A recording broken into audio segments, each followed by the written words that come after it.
Update. I'm Carrie Roberts. Making the news at this time.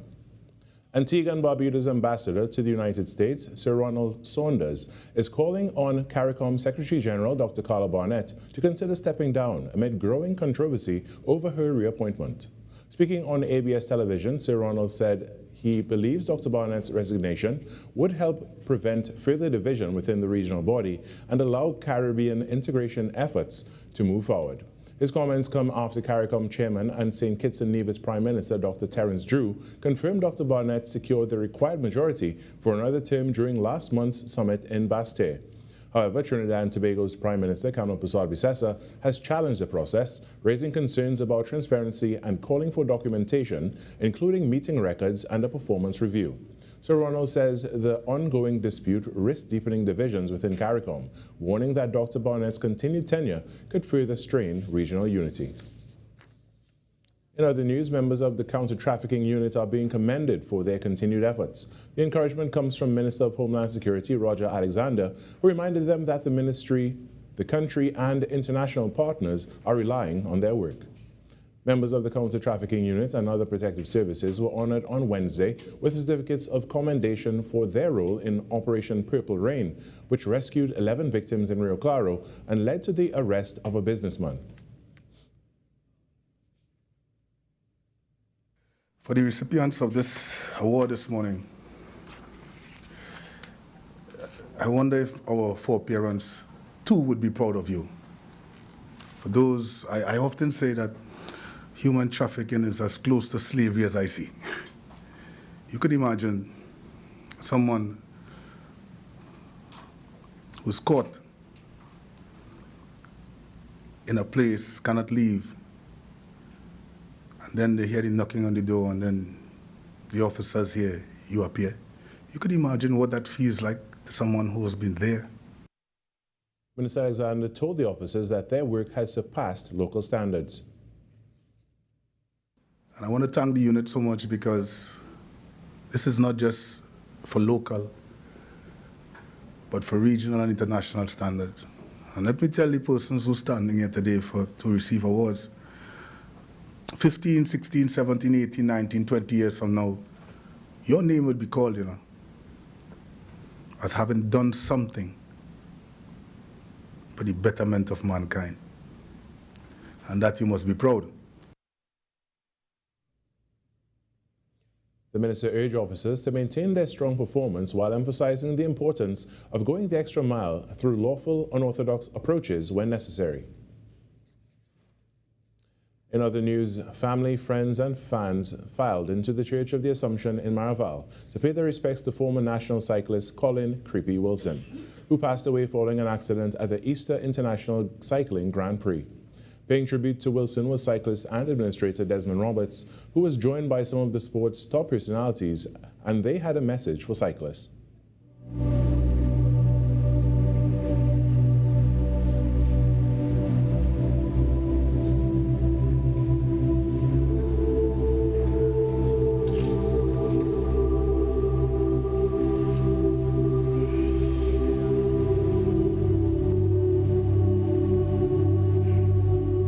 I said, we all have to die. We all have to go home at some point in time.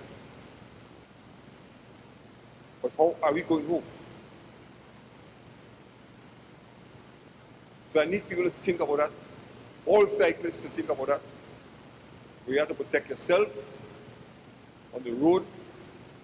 You have to protect yourself on the track. All love racing.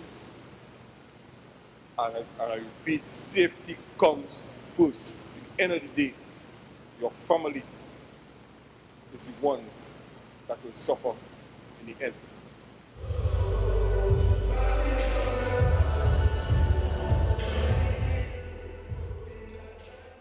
And may he rest in peace. And that's what's making the news this morning. What's joining us right now is the host of Trinidad and Tobago Today, Virmala Balkaran. Good morning, Virmala. Good morning, Carrie Roberts. How are you today? I'm quite well so far.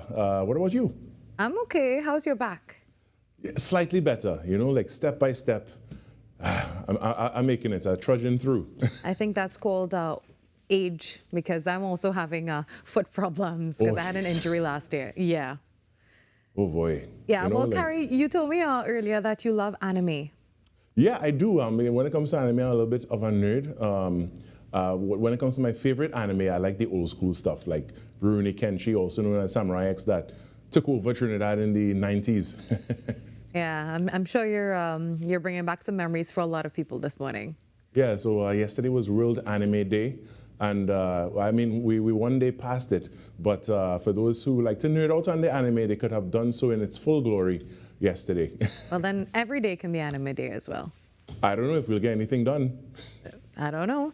Well, Carrie, coming up inside the show today, we actually have a critical update from the Sabita Budram case from someone who was very instrumental in this entire situation. So that's something to look forward to, and that's coming up in just a few minutes. Also, it is Tobago Thursday, so a lot to look forward to from the Sister Isle. And also, we link up with one of our sister stations today. I'm not going to tell you which one just yet. Why? So all right, I'll wait for the surprise then. Fine. You definitely have to, Carrie. All right, thanks so much, Virmala. You're welcome, Carrie. Have a good one. You too. When we come back, the Trinidad and Tobago Today morning show gets going after this break.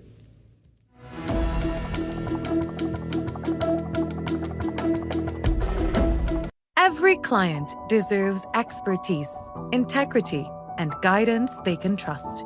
At Camino Realty International, we deliver integrated real estate solutions, sales, rentals, property management, and project development.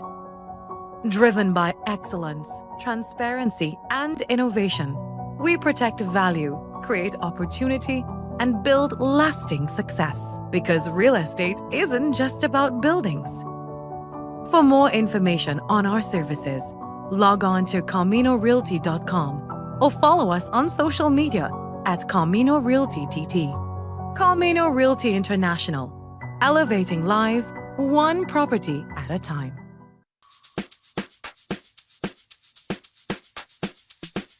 Women are a quiet strength the world leans on, the hands that holds everything together, and the heart that keeps on giving, even when they're tired. And it's time for us to celebrate that. I'm Yashamani, your host of Majestic Makeover, the series which uplifts and transforms the lives of everyday women who've carried so much for so long. In this season, we're looking for women like these, women who have endured, women who survived, women who keep on going, no matter what. A woman who's lost a loved one and finds the strength to go on. A survivor of crime who refused to be broken. A woman over 70 who gives to her family and the community every single day. A survivor of serious illness who continues to live with hope and courage. A physically challenged woman living fully with dignity and determination. These are the stories we want to honor. Do you know her? Nominate her. Let's celebrate her. Send us 2 brief paragraphs which briefly states who she is, your relationship to her, and why she deserves this journey. As well, send us your contact information. Send it to majesticmakeovertt@gmail.com. Because remember, every woman needs to feel majestic. Majestic Makeover Season 3, right here on TTT. Your news anytime, anywhere. Join us nightly at 7. TTT News. Committed, accurate, relevant. I'm Renee Sion with another edition of Caribbean Week in Review.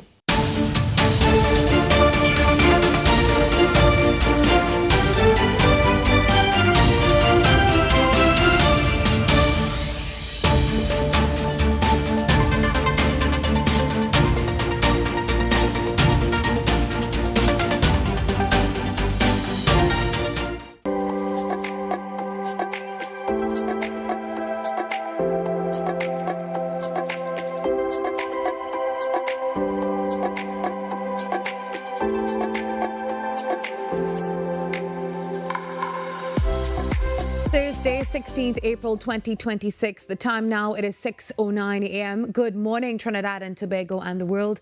I'm Virmala Balkaran, and welcome to Trinidad and Tobago Today. Well, a story that has shocked the nation. Allegations of years of captivity abuse and forced labor right here in Trinidad and Tobago. Sabita Budram, a mother of two, is now recovering after what's being described as a horrific ordeal. Lured with the promise of work and then allegedly isolated, beaten and prevented from seeing her family for years. And this case came to light after disturbing videos began circulating online, and it triggered public outrage and swift police action. Now, the woman credited with helping to uncover this case, the chairman of Trio.TT, United for Change and Voice for the People, Vicky Rampersad. And she's also the chairman of the Women Warriors of Trinidad and Tobago. She's joining us now to share what she uncovered and how all of this came to light. Good morning, Vicky. Good morning, Vishala. Thank you guys so much for having me this morning. Thank you for being here with us. We know this is a really harsh one for you. Vicky, I looked at your live a couple days ago and I saw how emotional you became with all of this, and I can only imagine how this has been for you. How are you holding up this morning? How's Sabita doing? It has been exhausting, but we're hoping that she will. It is going to take a lot of time because she has endured so much pain, so much suffering, and it will take time for her to recuperate and get back on track. I don't know if she will ever be able to fully recover from this, but we are hoping to, and we will do everything possible we can to help her and to help her family at this time. So, Vicky, we understand that Sabita may have been in captivity for several years, but how long have you known about this case, and what first raised concern? First raised concern is the actual video that I posted online with physical abuse of an elderly man pertaining to the suspect, the accused, and when I posted this video online, it immediately went viral, and from there I started to do investigations. I started to reach out to people because this is someone I knew on a personal level. I heard of stories, and then when I posted this, I had anonymous persons reach out to me. I started to gather information and started to keep in touch with Mr. Edward Moody, directing him where to go, who to speak to, what to do, and how quickly to act on this information given to me. Well, Vicky, the burning question is, why was a community silent for so long? What do you believe contributed to this? Is it fear, influence, something else? Yes, what contributed to this was strong influence on the authorities, where countless hundreds beside Sabita's family went to make specific reports. Evidence was taken and they were all turned away. No one did nothing. Everyone got fed up of reporting certain incidents that were taking place and got absolutely no hearing or nothing from authorities. Now, I know you've been doing a lot of amazing work, and this is the area, you know, you are so passionate about all of this. So you've seen a lot, yes. and you of course have a lot of information about situations like this. Do you think this case Yes. points to a larger systemic issue, Vicky? Are there others like Sabita who may still be in similar situations? Yes, I believe there are so many others going through this, but they are so scared. They do not know where to go, who to turn to at this point in time. And I am desperately hoping that things are going to change and matters like this will be dealt with as urgency. It would not be taken for granted, because when this firstly started happening to Miss Basdale, her family reported it. Nothing was done. They were threatened. They went back until they lost hope. They did not know what to do. So I believe there are others who are grasping at life and hoping to get the help. And I hope something will be done to be able to give them that help or reach out to them. And this will set an example for the entire nation to not always live in fear, to be hopeful and have faith that something will happen. And when a country can have united in this horrific matter, it tells a lot of how strong people are in Trinidad. We just need to be heard and not taken for granted by the authorities. Vicky, you have a first-hand seat in all of this, and you know what's going on. So beyond financial assistance and the obvious things, what, in your view, does Sabita need most right now, medically, psychologically, legally? Yes, she needs protection because she have endured a lot. She have witnessed so much more because this has become so serious. People still is in awe of what is actually taking place. So this is psychological, mental, physical damage, permanent damage done that we are not sure we'll be able to restore, but we are doing everything possible that we can to help with this. And as we go along, we will see her progress in all this. We've actually put the numbers on the screen for anyone who wants to donate to this cause. It'll be back up in a short bit. Vicky, tell me, what would justice look like for Sabita in your view? Justice for Sabita, at this point, I don't know what would say would be justice for her because so much was done to her. She was physically damaged permanently. And in terms of her mental stability, it is going to be challenging. But I am calling on a community and a country to come together, to unite, to help with the process, and to also assist others who are going through this. Because as a society, we love to stigmatize persons in having financial problems, and that is an issue. We need to stop passing judgment and communicate, cooperate where we can reach out, we can help them so they can help themselves. And I'm calling on the government, and if they can do anything possible to help those, it would be highly grateful. Now, Vicky, yesterday we saw an escalation of the situation. The suspect's home was firebombed. Now, how do we ensure that this does not distract us from the real victim and the situation here and the pursuit of justice? We just have to keep persistent on the matter because that is part of the issue that is taking place.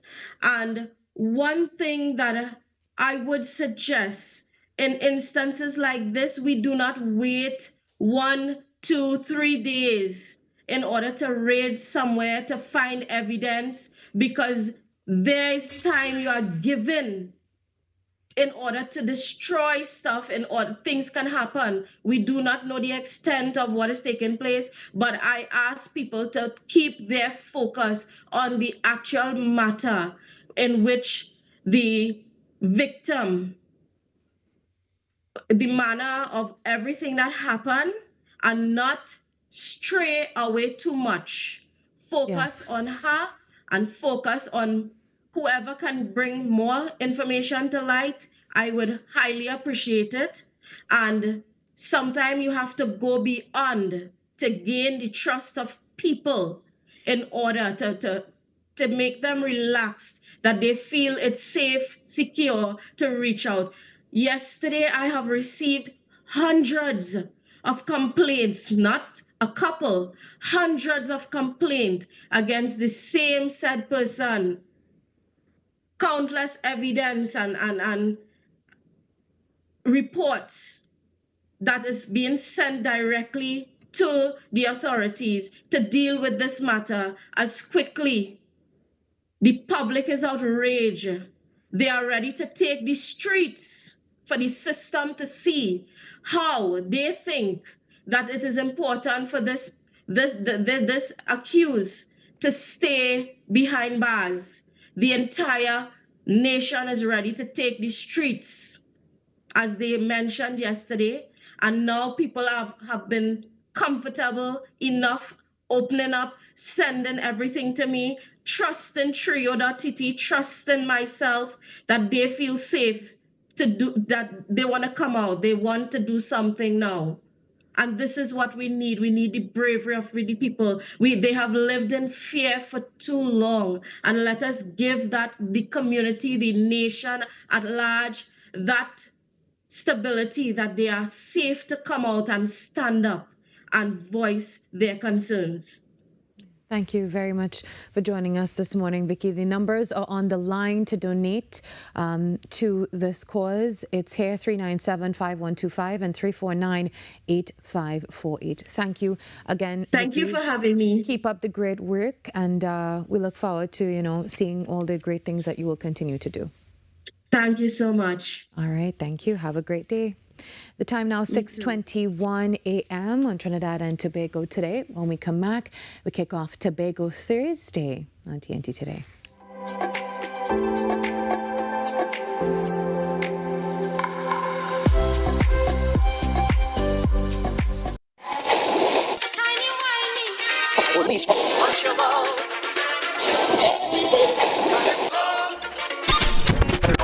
Since 1972, one sound has been living in the heart of Trinidad and Tobago, the longest running radio station in the nation.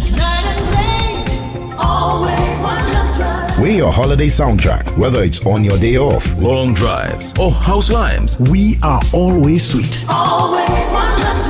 This is music with meaning, music with memories. Music that feels like home. And it's not just the songs, it's the voices you trust, personalities you've grown with. Laughter that sounds familiar. This isn't just radio, it's tradition. It's memories. It's part of who we are. Sweet 100.1 FM, the rhythm of our identity, part of your family. Always 100, guide you on your way. Sweet 100, sweet 100. Hi everyone, I'm Marissa Benin. Coming up, Jamaica, here we come. These women of vision are on a mission. Ride the waves and savor the flavor, otherwise known as spending quality time in Antigua and Barbuda. Fun times, plus the food that sets St. Kitts and Nevis apart, all available under one roof. Cue the entertainment and the food. It's Chinese Spring Festival time.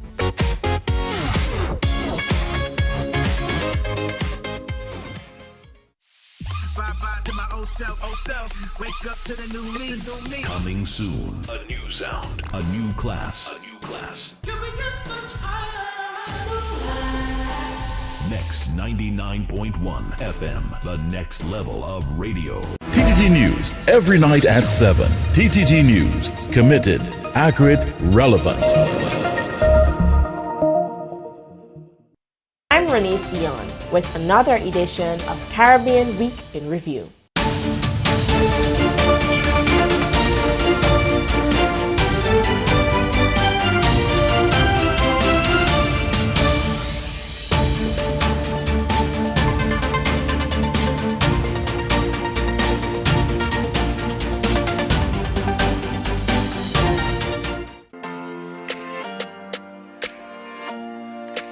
Hi everybody, I am Leah. And I'm Dion. And we are the Duncans. Listen, we're here to tell you about a project the Lord has given to us called the Marriage Confessional. It is geared toward married couples, those that are on the road to marriage, and those that want to get married one day. So join us on TTT and on Facebook and YouTube at TTT Live Online. The Marriage Confessional, only on TTT.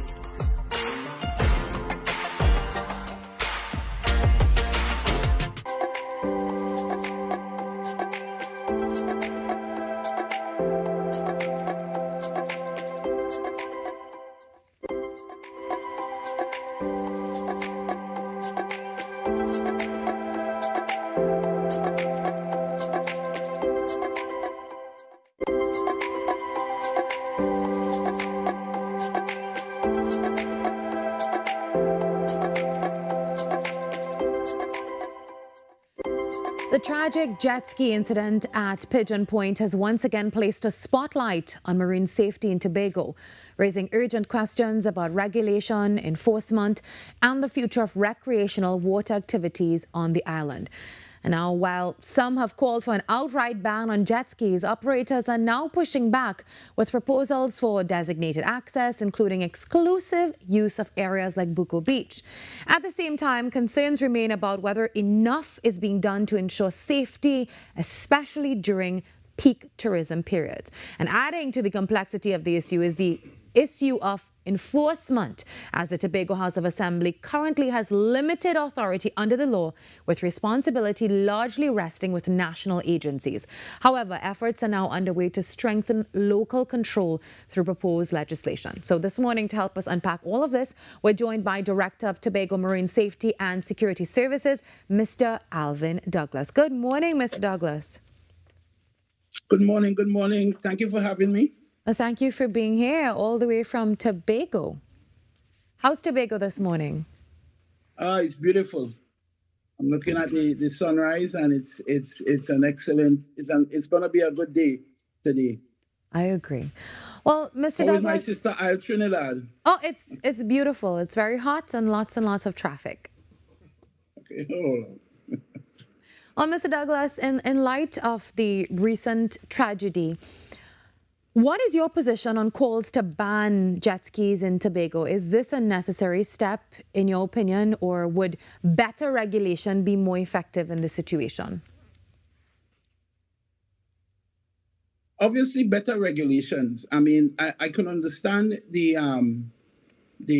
sentiments and the fact that the authorities would seek to ban a machine like that, but in my opinion, the jet ski is also, the machine is also a quick response machine.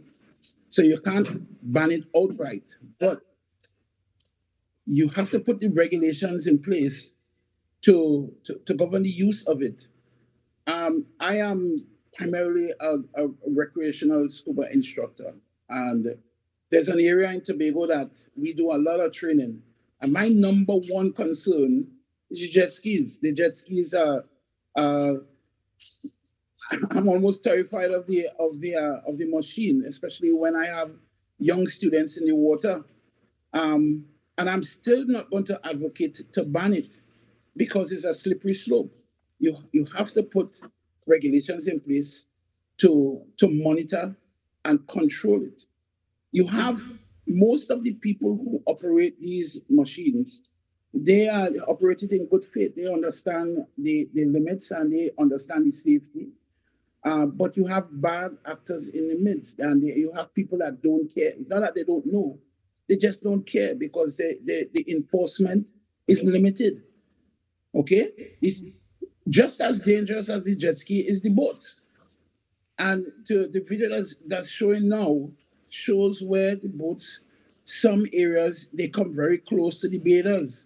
So you have to have regulators, you have to have a system of monitoring to remind the operators and the patrons that use the area of their obligation to the area, to each other. If you don't have that, then there's going to be chaos. So I don't advocate for banning anything at all. Mr. Douglas, we're now hearing that some jet ski operators are actually calling for exclusive access to areas like Buko Beach.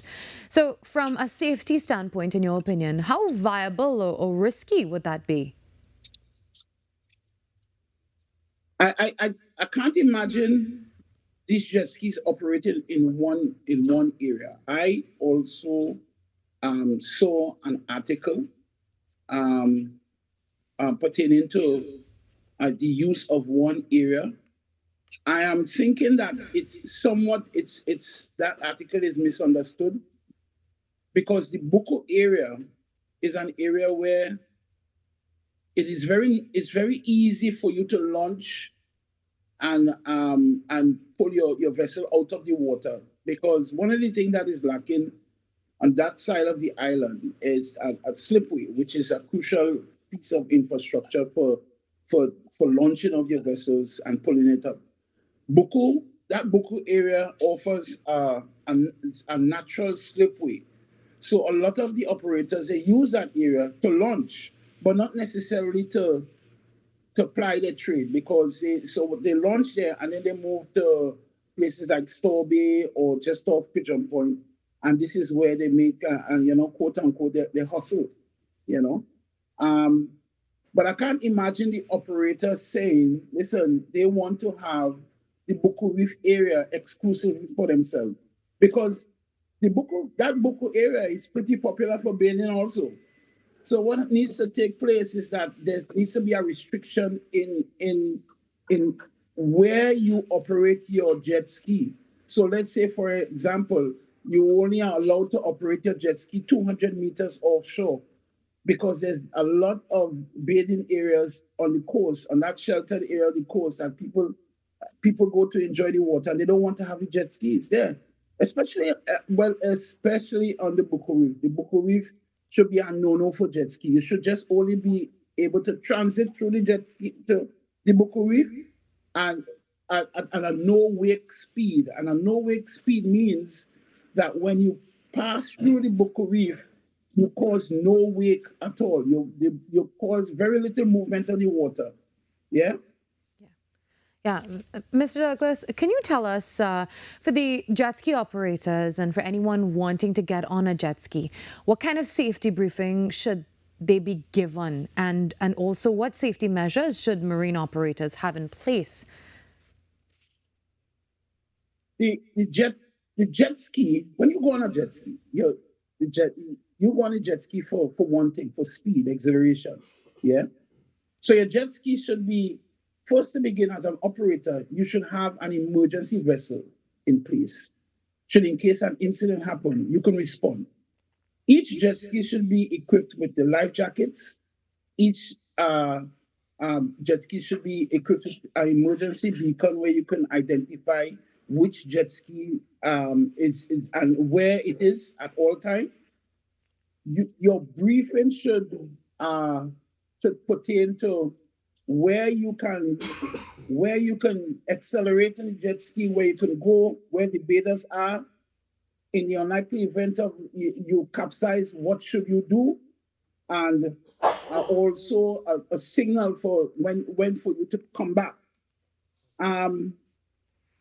But also, when you use your jet ski, you should ensure that your customers are not intoxicated. You should ensure that no one is going on these machines any kind of alcohol or any kind of a drug in their system, because obviously the judgment is going to be impaired. You know, and sometimes people they add that to the exhilaration. So you have to be very careful. Your responsibility is vast. And sometimes what you see operators, and obviously these operators are not trained. They're not trained in safety. The operator itself is supposed to be a quick response person, trained in responding in the unlikely event of an incident. Yeah? So we're supposed to put that in place. From the time we see an industry like jet ski rides thriving, we are supposed to have the power to put these things in place. Mr. Douglas, my final question for you, the burning question, I would say. Now, with the limited control that's currently on the table, what measures can the THA take to enforce the regulations that are already in place?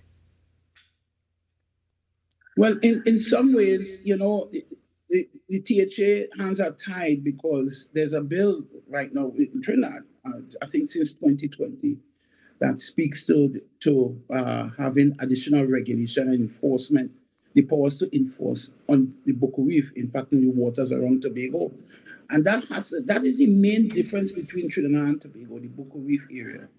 And if anything, the Tobago House of Assembly should be granting the power to be able to put special rules in place to govern the space. But that is only one arm of managing an industry. Before you have enforcement, you have education, you have monitoring, you have to put together an emergency protocol in the unlikely event of an incident. Because even if you have the powers of enforcement, if your management is not up to par, what is going to happen? Eventually, you're going to have an incident. You'll always have incidents. God forbid we're going to have another one like last week. But you're always going to have an incident. The point is that, is there an emergency protocol that connects the land-based emergency responders to the patrons that use our waters? That is the question. That is what you don't need any regulation to put that in place. You can put that in place today, tomorrow. You can put it in place. Enforcement is just one part, one pillar of the entire management scheme of a place like the Bucco Reef. All right, Mr. Douglas, thank you very much for being here with us. It's definitely an ongoing discussion, and hopefully we'll have you back on the show to continue this. But thank you very much and have a great day. Thank you. You too. All right, that's Director of Tobago Marine Safety and Security Services, Alvin Douglas. We take a break, and when we come back, free bus rides for World Transportation Day in Tobago. And that's something to look forward to.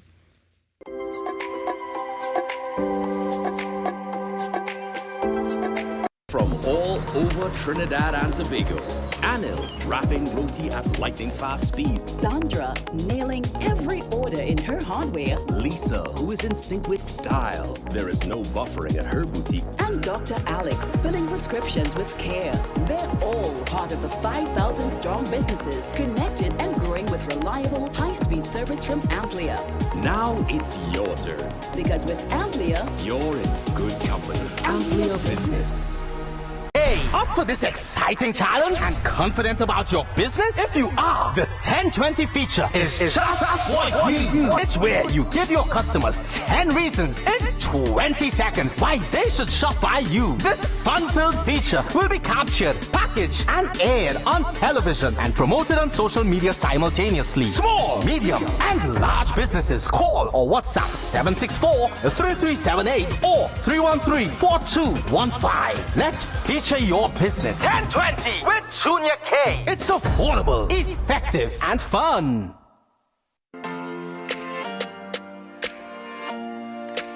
Hi, everybody. I am Leah. And I'm Dion. And we are the Duncans.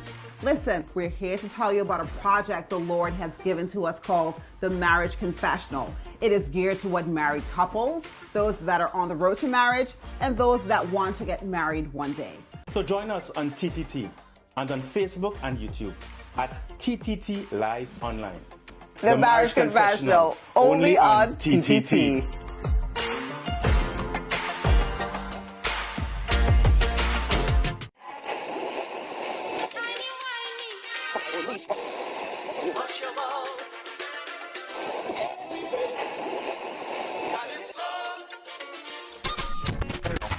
Since 1962, one sound has been living in the heart of Trinidad and Tobago, the longest running radio station in the nation. We're your holiday soundtrack, whether it's on your day off, long drives, or house limes. We are always sweet.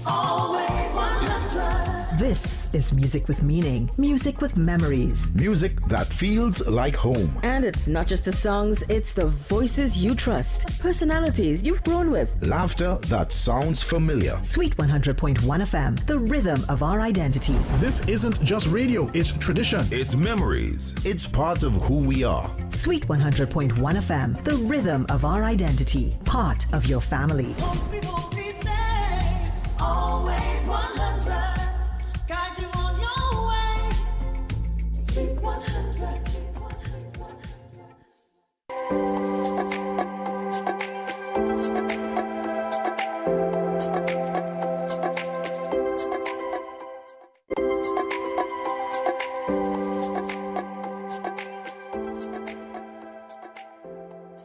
Now here's something commuters across Tobago can certainly appreciate: free bus rides for an entire day. The Division of Public Infrastructure and Transportation, in collaboration with the Public Transport Service Corporation, is rolling out the Free Ride on Us initiative. That's tomorrow, April 17th, and this will mark the very first global observance of World Public Transport Day. And this is all part of a wider effort to highlight the importance of public transport transportation in our daily lives, of course, from getting to work and to school to keeping communities connected. Under the theme, One Day, Millions of Journeys. But beyond the free rides, this initiative is also about starting a deeper conversation on accessibility, reliability, and the future of public transport in Tobago. Well, we're joined now by transport planner from the Division of Public Infrastructure and Transportation, Mrs. Nadia Frank John, to tell us more about Free Ride on Us. Good morning, Mrs. Frank John. How are you? Good morning. I am doing wonderful. Well, tell us what's Free Ride on Us? What's it all about? Well, Free Ride on Us is an initiative of the Division of Public Infrastructure and Transportation. It's a one-day activation designed to remove the cost barriers to traveling on public transport and to encourage people to just experience public transportation in Tobago. It's about accessibility, awareness, and giving commuters the opportunity to engage directly with the system in a more meaningful way, just to understand that the system is here for you and you could really use it. And why was it important for the division to participate in the very first World Public Transport Day, if I'm correct? It is the very first World Public Transport Day, and participation in this World Public Transport Day kind of positions Tobago within a more global movement that recognizes that public transportation is essential infrastructure. And more importantly, the United Nations has declared the United Nations Decade of Sustainable Transportation 2026 to 2035.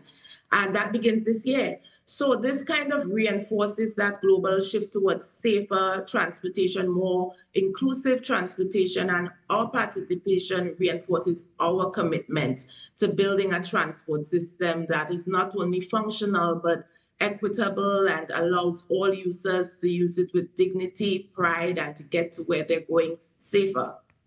And how did this collaboration with the PTSC come about?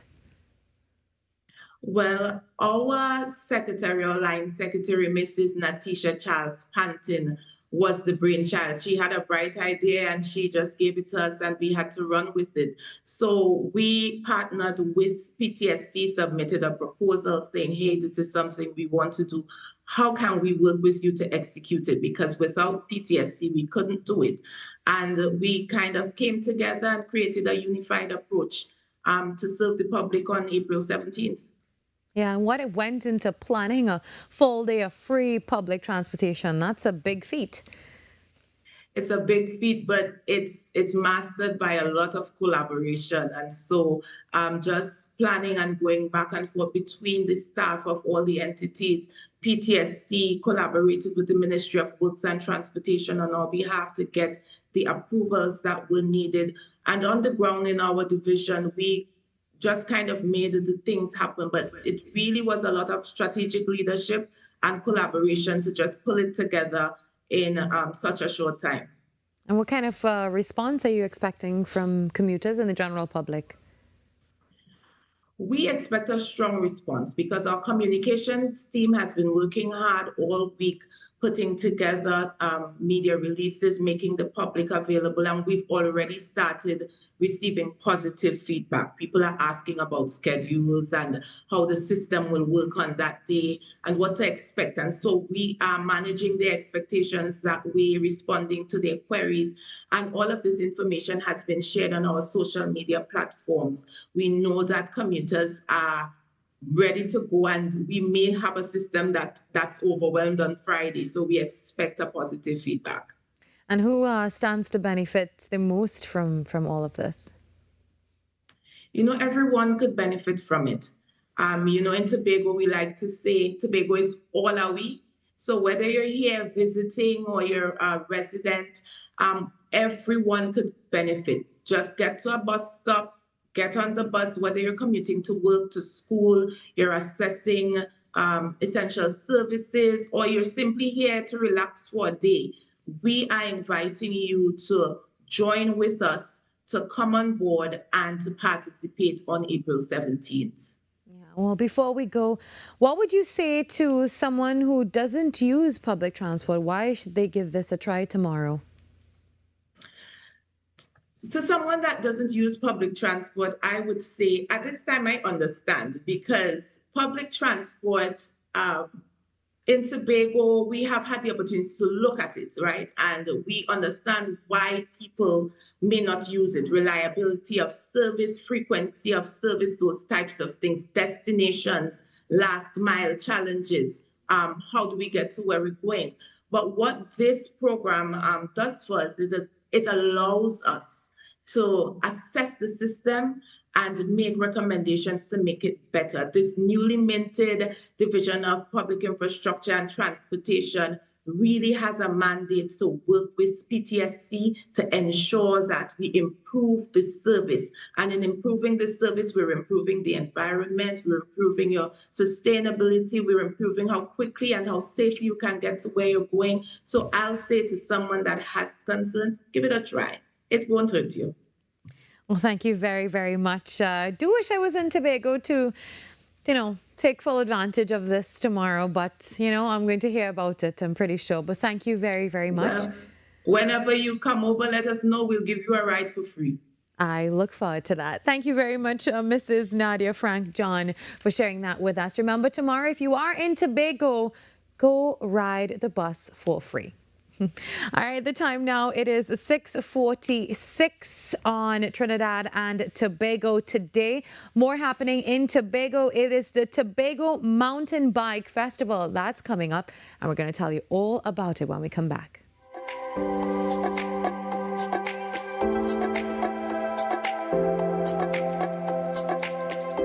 Every client deserves expertise, integrity, and guidance they can trust. At Camino Realty International, we deliver integrated real estate solutions, sales, rentals, property management, and project development. Driven by excellence, transparency, and innovation, we protect value, create opportunity, and build lasting success. Because real estate isn't just about buildings. For more information on our services, log on to CaminoRealty.com or follow us on social media at Camino Realty TT. Camino Realty International, elevating lives one property at a time. When it matters, we're there, reporting the news as it happens, because your world can't wait.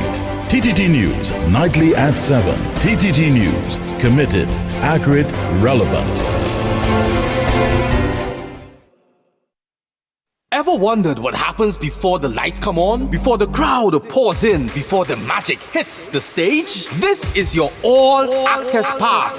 Sneak Peek with Junior K takes you behind the scenes of the biggest cultural moments and the hottest events across TNT. From the sound checks to the stage setups, from final rehearsals to exclusive interviews. If it's about to be big, we're already there. Catch Sneak Peek airing daily on TTT and relive every moment on all our social media platforms. Sneak Peek with Junior K, where the story starts before the spotlight.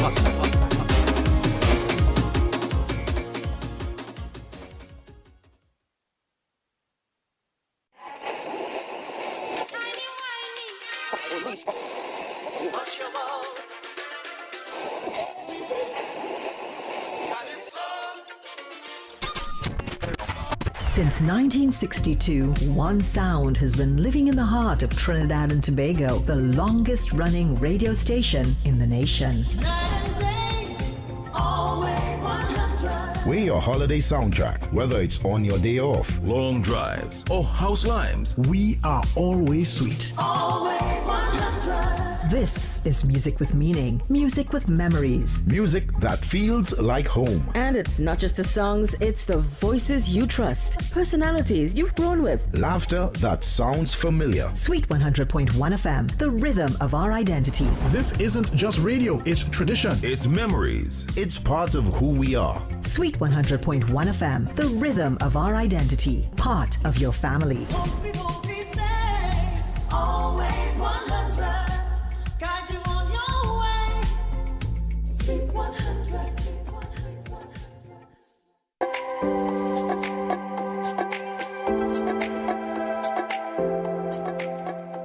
Just about 11 minutes before 7 o'clock. Before we get into the next interview, just an update. Remember we spoke to the Tobago Hindu Society a few weeks ago? Well, Tobago will actually open its first Hindu temple at Signal Hill later this year. And that actually cost about $800,000. So that's something we are looking forward to. This is a historic achievement for the island's Hindu community. So amazing news out of Tobago this morning.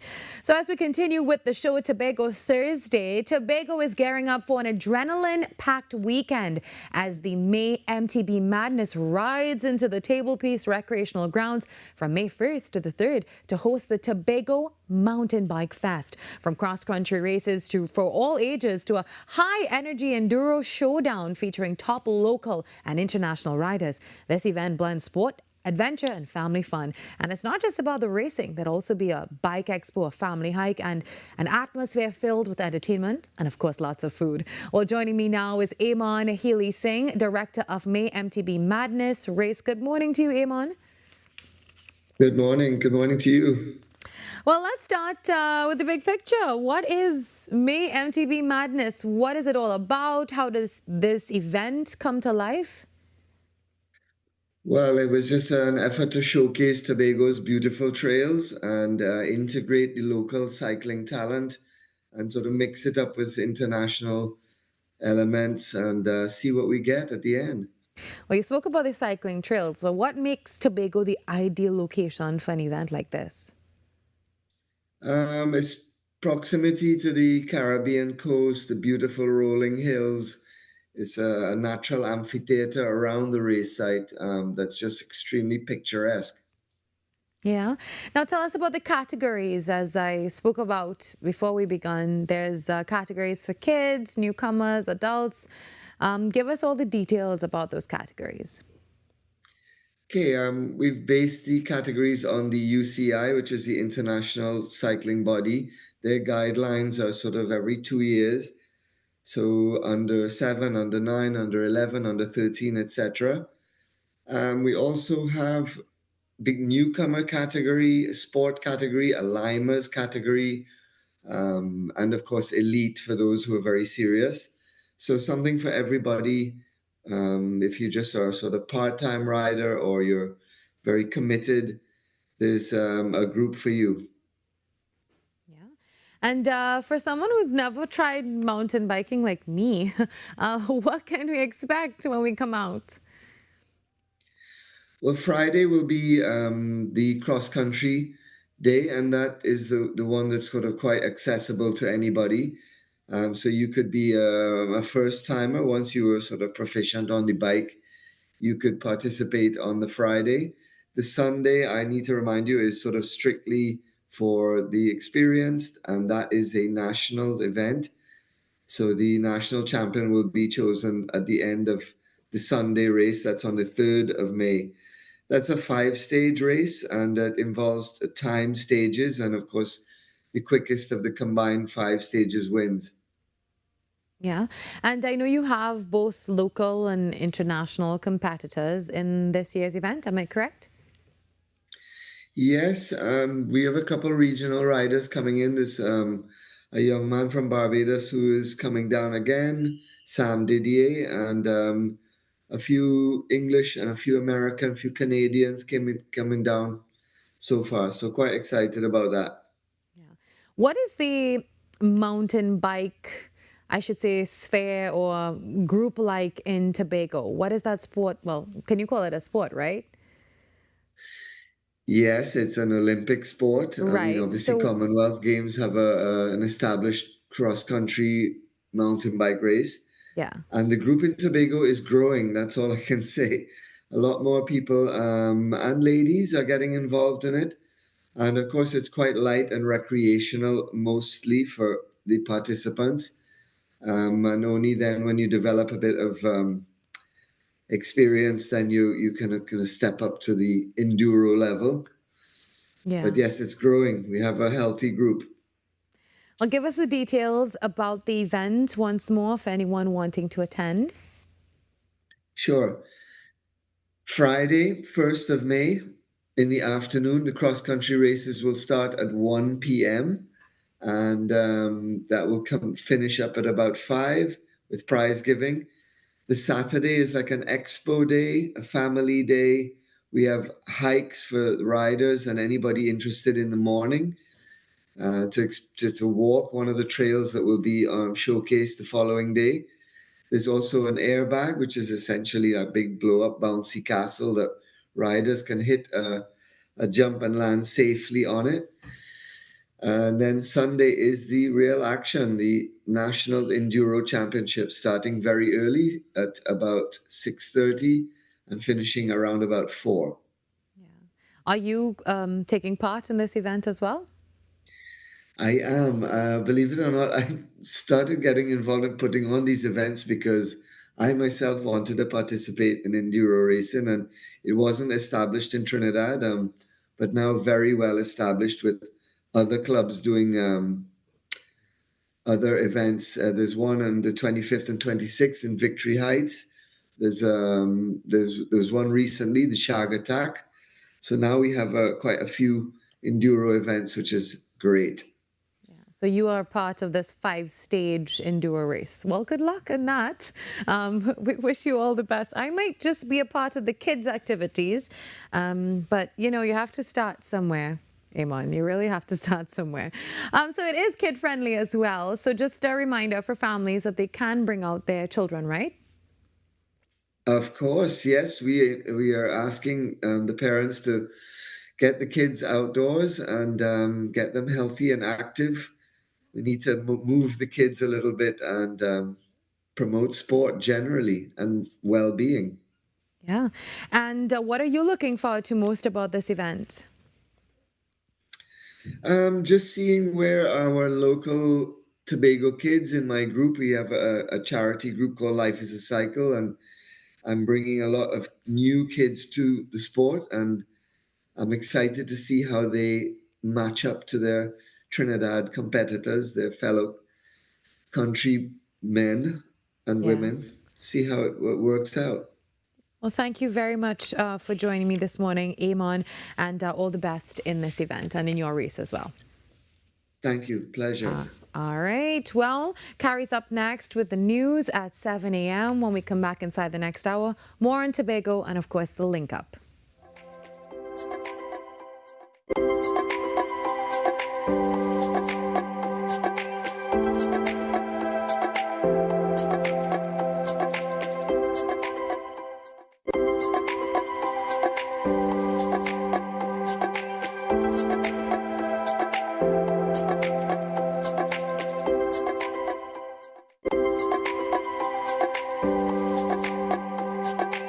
The plays that shake the arenas.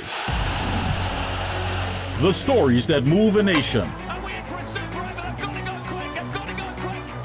From football to cricket, track to tennis, every win, every rivalry, every headline. This is where Trinidad and Tobago come for sports. TTT Sports. Committed, accurate, relevant.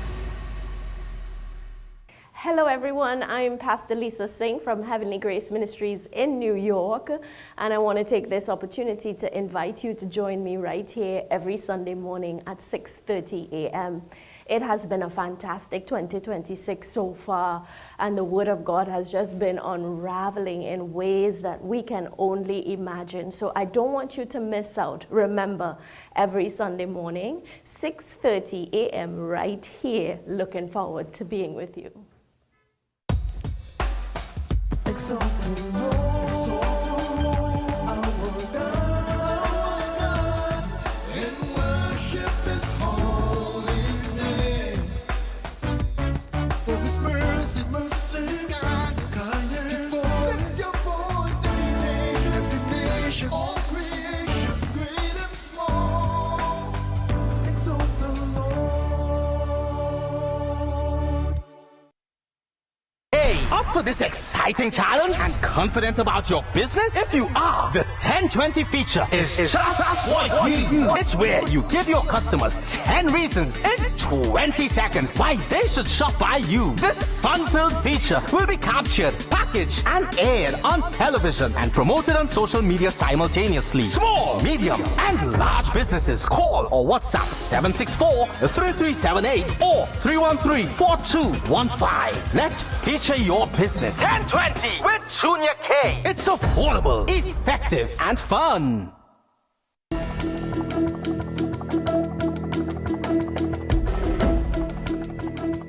Good morning. This is your TTT News Update. I'm Carrie Roberts. Making the news at this time. Minister of Homeland Security Roger Alexander has pledged additional resources for the counter-trafficking unit. He made the commitment during an interview with TTT News at his office on Wednesday. The minister has acknowledged that human trafficking remains a significant problem in Trinidad and Tobago. His comments follow a recent successful operation carried out by members of the counter-trafficking unit and other law enforcement agencies.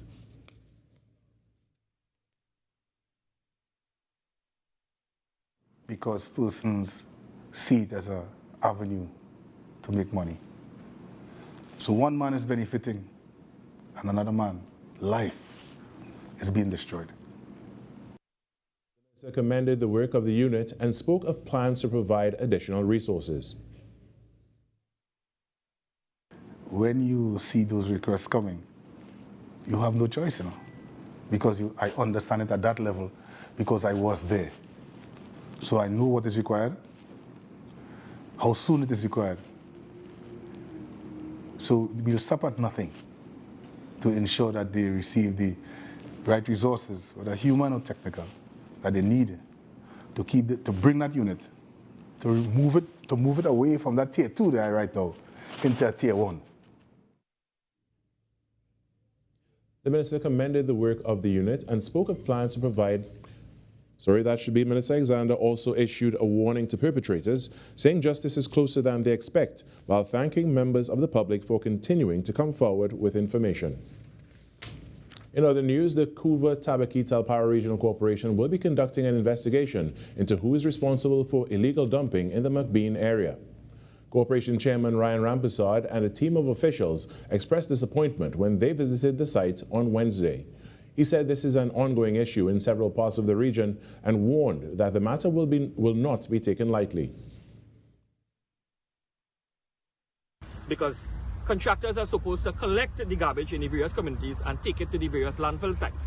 We have 2 sites that we usually use, either the Beetham site or, as we in Central, the Forest Park landfill site. These trucks are supposed to be getting a docket that they would have dumped their garbage, at the various landfill sites. We will be collaborating with SwimCall and we'll be going all out to find out who the perpetrator is. Our litter wardens will be here. They'll be going through every bag to identify possible utility bills, something with an address or something like that. What we have heard and what we have experienced over the last couple of weeks is that people dumping this, after a couple of days they come and light it, a fire. Mr. Rampersad insisted that this type of action is unacceptable. We'll be looking at the legal terms that guides these contracts and we'll be taking the strictest action that we can against the perpetrators. We are not accepting that in CTTRC and this should not be acceptable anywhere in Trinidad and Tobago.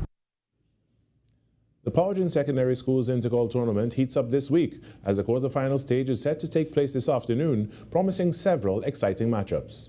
At the Brian Lara Cricket Academy, defending champions Presentation College San Fernando will face Azure Boys College San Fernando, followed by a clash between Naparima College and St. Mary's College. In the other fixtures, Vishnu Boys Hindu College will meet Shiva Boys Hindu College at Lewis Street, while Presentation College Chagonas travel to the Queen's Park Oval to take on Fatima College. And that's what's making the news at this time. After the break, we return to hour number 2 of Trinidad and Tobago Today.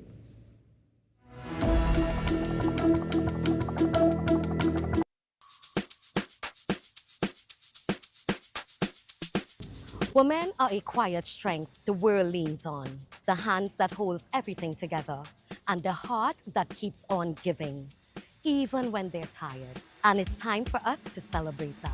I'm Yashamani, your host of Majestic Makeover, the series which uplifts and transforms the lives of everyday women who've carried so much for so long.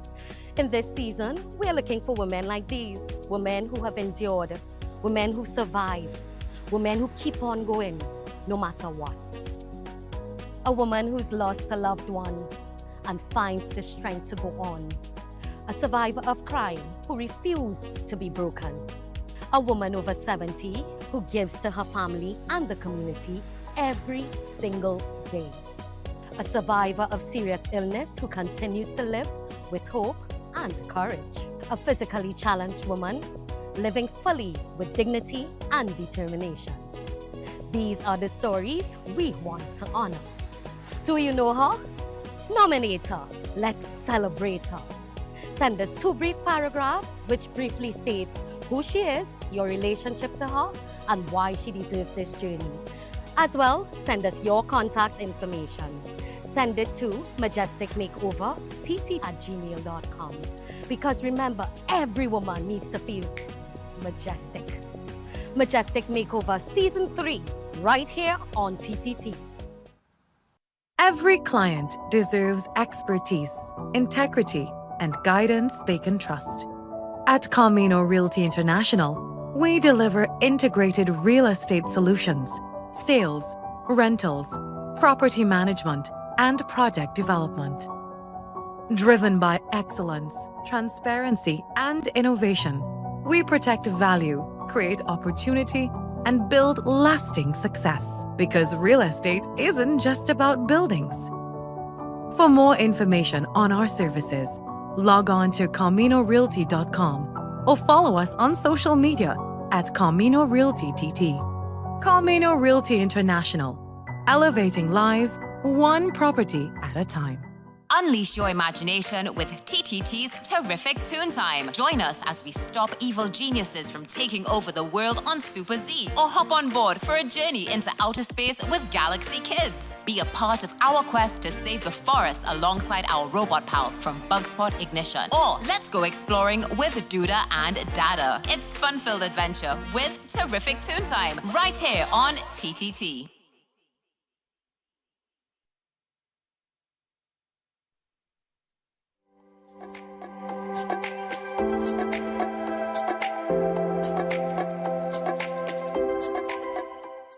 Welcome back to Trinidad and Tobago Today on TTT. If you're streaming us live on Facebook or YouTube, a special good morning to you.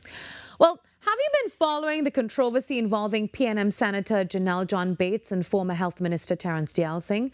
It began when a high-profile inquiry by the Public Administration and Appropriations Committee into the state's handling of pharmaceuticals was abruptly adjourned during an in-camera session on Monday, sparking major concern in Parliament. Now, the stakes are even higher. The committee is meeting today to decide Senator John Bates' future on the panel. And we understand that pressure is building within the PNM as Senator John Bates is expected to step aside from the committee amid the ongoing fallout. So here's what happened. The committee is investigating how the state procures pharmaceuticals. As part of that probe, Singh submitted a written statement. But a version of the document was later filed with track changes still visible, a feature that pretty much shows edits made. And those edits appear linked to Senator John Bates, a sitting member of the same committee, raising serious concerns about a potential conflict of interest, as this suggests she may have helped to shape a witness statement in an inquiry she's meant to independently scrutinize. Well, 7 months into the role, in other news now, Caribbean Airlines acting CEO Nirmala Ramai has stepped down. The move took effect on Monday, with the company saying that she will now focus on her substantive role as Chief Operating Officer. Now, Mr. Virmala Balkaran, Vice President of Maintenance and Engineering, will act as the CEO for the next 3 months as the search begins for a permanent replacement. And this post has been vacant since the departure of former CEO, you would remember, Garvin Madeira, last October. And the leadership change comes just days after Cal was reassigned to the Ministry of Transport and Civil Aviation, now under Minister Eliza Kur. He says his priority is tackling the airline's financial challenges, improving efficiency and service, and of course strengthening regional and international connectivity. Well, as we head back to everything happening in Tobago Thursday on Trinidad and Tobago Today, a very important alert for pet owners across Tobago. Vet professionals are raising serious concerns about an increase in cases involving improper treatment of animals by individuals who are posing as qualified vets. Practitioners from facilities like the Tobago Animal Hospital, the Vet Vibe, and the TTSPCA Tobago Shelter are now urging the public to be vigilant, take the necessary steps to verify that anyone providing care for their pets is properly trained, licensed, and registered to practice vet medicine. And they're also reminding us that critical services like diagnosing illnesses, administering injections, even prescribing medicine and performing surgeries of all things should be carried out by certified professionals. So this morning, we are joined by Dr. Paul Crooks to give us a closer look at what you need to know, how to protect your animals, and the warning signs to watch out for when seeking veterinary care. Good morning, Dr. Crooks. Good morning, and thank you for that introduction as well. Thank you for being here to weigh in on this situation. I mean, this has been something at the forefront of your discussions, and a lot of rescuers and also vet officers have been posting this. And we know that impersonating a veterinary professional is against the law. It's amazing how this is happening now. It's really bold, if I should say so. How serious is this issue right now in Tobago? Well, I mean, the reason we put out a joint statement, that is, I worked with every vet on the island to ensure we get all the names captured of who the vets are, that they are registered, licensed to practice, and so on. I had to do that because altogether we were sort of talking individually about these experiences we have where we see vaccination record cards, but they are not signed. And that already is a huge red flag, because whoever is that vaccinating that animal, why would that person not want to affix their signature? But beyond that, there are cases where we've seen, for example, a very, very tiny dog, let's say maximum 3 kilograms. This dog would have received an injection into the muscle of the thigh. According to the owner, a big volume, a big injection. So actually that dog, what we saw, they described that the animal would have received 5 milliliters of a certain injectable medication in the muscle of the thigh. And this dog is a tiny dog. As a result of that high volume, relatively high volume of medication given into the muscle, the animal lost function of that leg. Wow. The muscle was so badly damaged. And that's just what we see in Tobago, right? And those are just the cases that I know of personally. In Trinidad, we know for sure there are people who are doing ear crop procedures where they're cutting the ears of animals.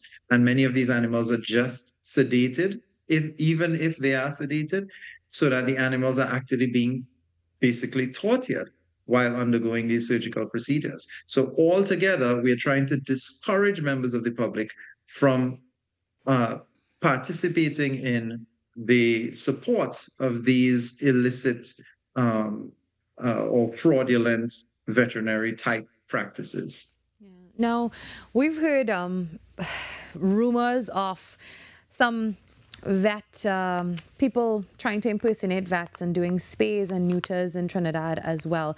And that is absolutely shocking that you would attempt to do something like a major procedure like that, especially when it needs anesthetic and all of that. But we'll get to that in a short bit. But before we go forward, Dr. Crooks, for people who may not fully understand, what exactly qualifies as impersonation in this situation? Well, I'll say, first of all, in order to practice veterinary medicine legally, we have to go through the process of training, which is equivalent to medical school. So basically, we go through 5 years minimum of medical school training like any human physician would. Besides that extremely long and expensive investment into our development as professionals, we also have to do externship or training with other veterinarians throughout. Then we have to go to register with the Veterinary Surgeons Registration Board. So basically, we have to have our qualification, our Doctor of Veterinary Medicine or equivalent degree, and then we have to be recognized by the state body, the Vet Surgeon Registration Board, to be able to practice. Now, An imposter, therefore, is somebody who does not have those necessary qualifications and necessary registration with the board and is out there performing the acts or procedures associated with a veterinarian.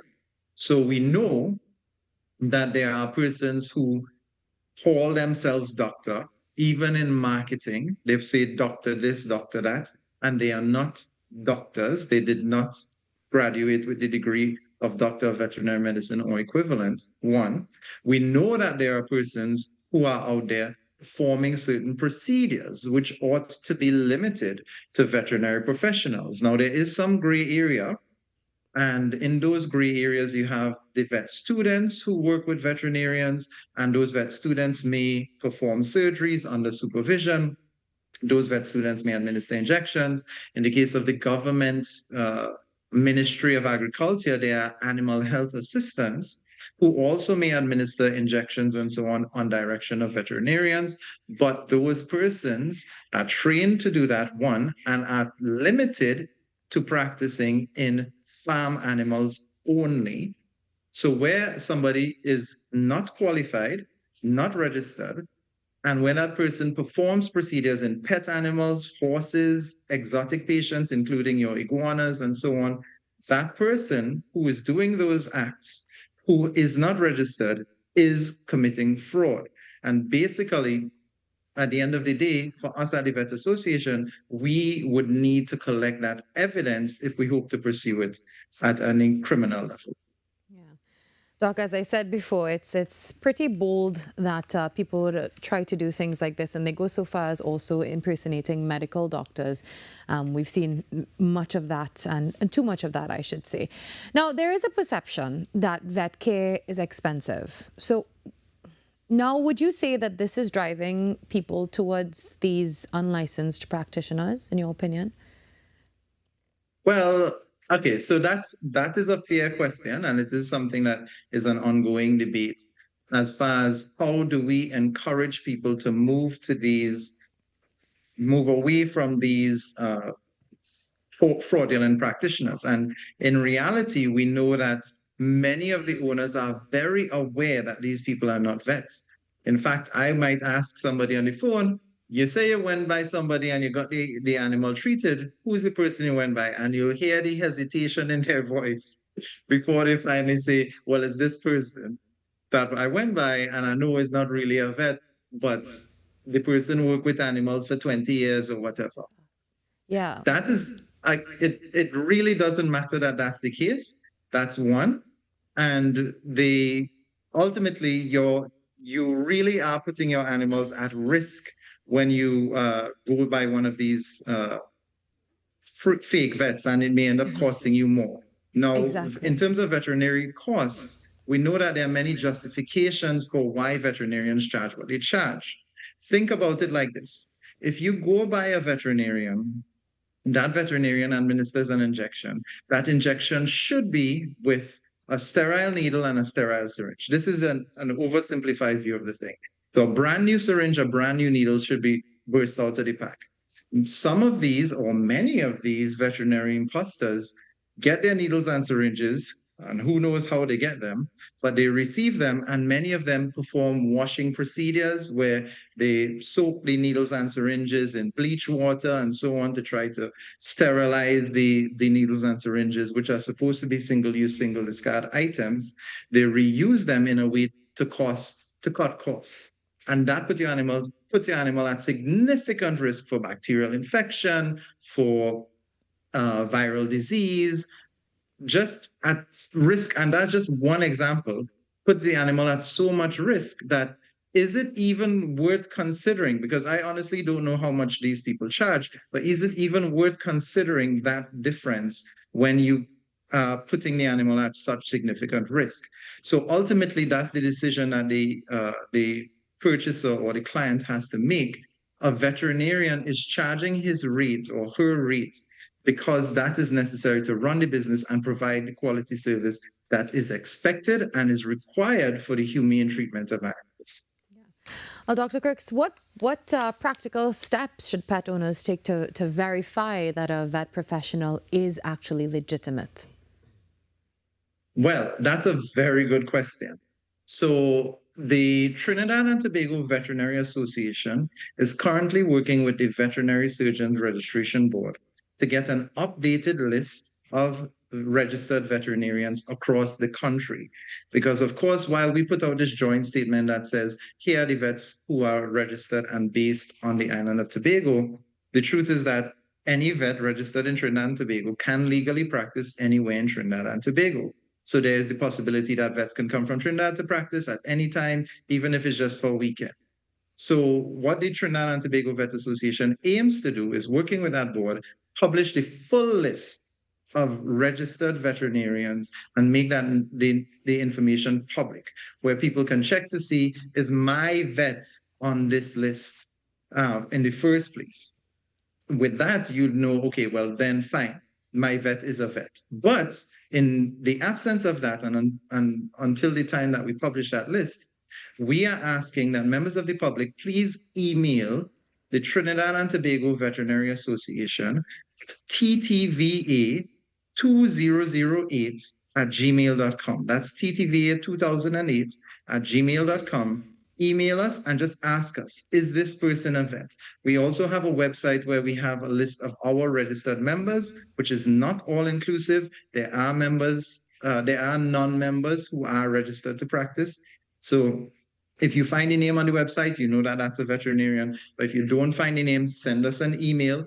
Absolutely send us an email, and we will get back to you as to whether or not that person is registered to practice. If you think the person is not registered to practice for whatever reason, and again, many members of the public know very well that the people they are going to are not registered veterinarians, and you would like to report that person for whatever reason, you can provide us with whatever supporting evidence you have, including video footage of them administering medications, videos of them presenting themselves as veterinarians, copies of their advertisements that they may put out there, where they say that they perform surgeries, for example. And all of that evidence, we can hopefully collaborate with our TTPS, the Trinidad and Tobago Police Service, in order to try to prosecute these individuals. Thank you very much, Dr. Crooks, for sharing that information. We had the numbers on the screen. Hopefully you would have caught that. Also, that email again, it's ttva2008@gmail.com. Thank you very much for joining us. And, hopefully this situation is somewhat resolved and we don't see this continuing to happen, because it's really, really bad. Thank you very much for being here. Thank you. Take care. All right. Have a good day. The time, 7:22 a.m. Remember that email once again. If you want to verify whether or not your vet or any practitioner is actually registered, all you have to do is email ttva2008@gmail.com, ttva2008@gmail.com. And for all the stories that you see here and more, you can access it again a little later on at TTT Live Online. While we take a break, when we come back, we link up with a sister station. I'll tell you who.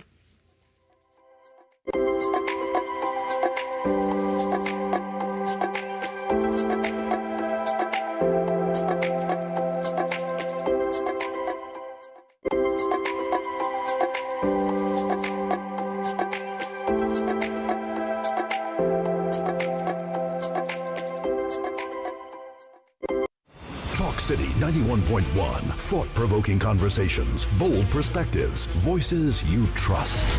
Talk City 91.1, bigger, bolder, and more powerful than ever before. Yes, Talk City 91.1 FM. A brand new era of talk radio is here. With voices you know, trust, and respect. Get ready for an all-new lineup of the very best in talk. Andy Williams, Lennox Smith, Stephen Reese, Mr. X, Derek Charbodi, Roland Stewart, Sharon Farfan, Sudath Prasad, Heavy Duty, Alex Asing, Karen Francisco, Cherry-Leen Lewis, Short Pants, and more of the voices shaping the national conversation. From hard-hitting current affairs to real community issues, culture, politics, social development, and the stories that matter most to you. This is where Trinidad and Tobago comes to talk. So I'll get right to on Talk City 91.1, where we're going to give you something new, something hot every day, Monday to Friday. Listen on 91.1 FM and connect on Facebook, YouTube, and TikTok. Talk City 91.1. Your city, your voice. From all over Trinidad and Tobago, Anil wrapping roti at lightning fast speed. Sandra nailing every order in her hardware. Lisa, who is in sync with style. There is no buffering at her boutique. And Dr. Alex filling prescriptions with care. They're all part of the 5,000 strong businesses connected and growing with reliable, high-speed service from Amplia. Now it's your turn. Because with Amplia, you're in good company. Amplia Business.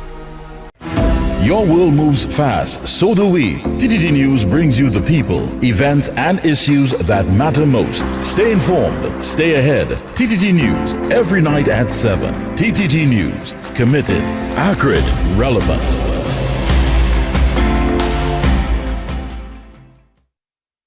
Up for this exciting challenge and confident about your business? If you are, the 1020 feature is just what we do. It's where you give your customers 10 reasons in 20 seconds why they should shop by you. This fun-filled feature will be captured, packaged, and aired on television and promoted on social media simultaneously. Small, medium, and large businesses call or WhatsApp 764-3378 or 313-4215. Let's feature your business. 1020 with Junior K. It's affordable, effective, and fun.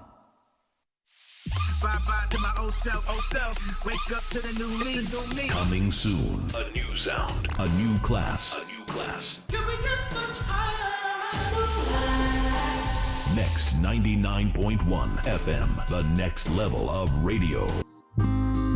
You are dearer to me than all the stars. So many wish but never reach. 'Cause when I'm falling and all the world seems dark, you help me find my peace. Oh, shun mi ba fishani. Oh, shun mi ba yeah. Oh, shun mi ba fishani.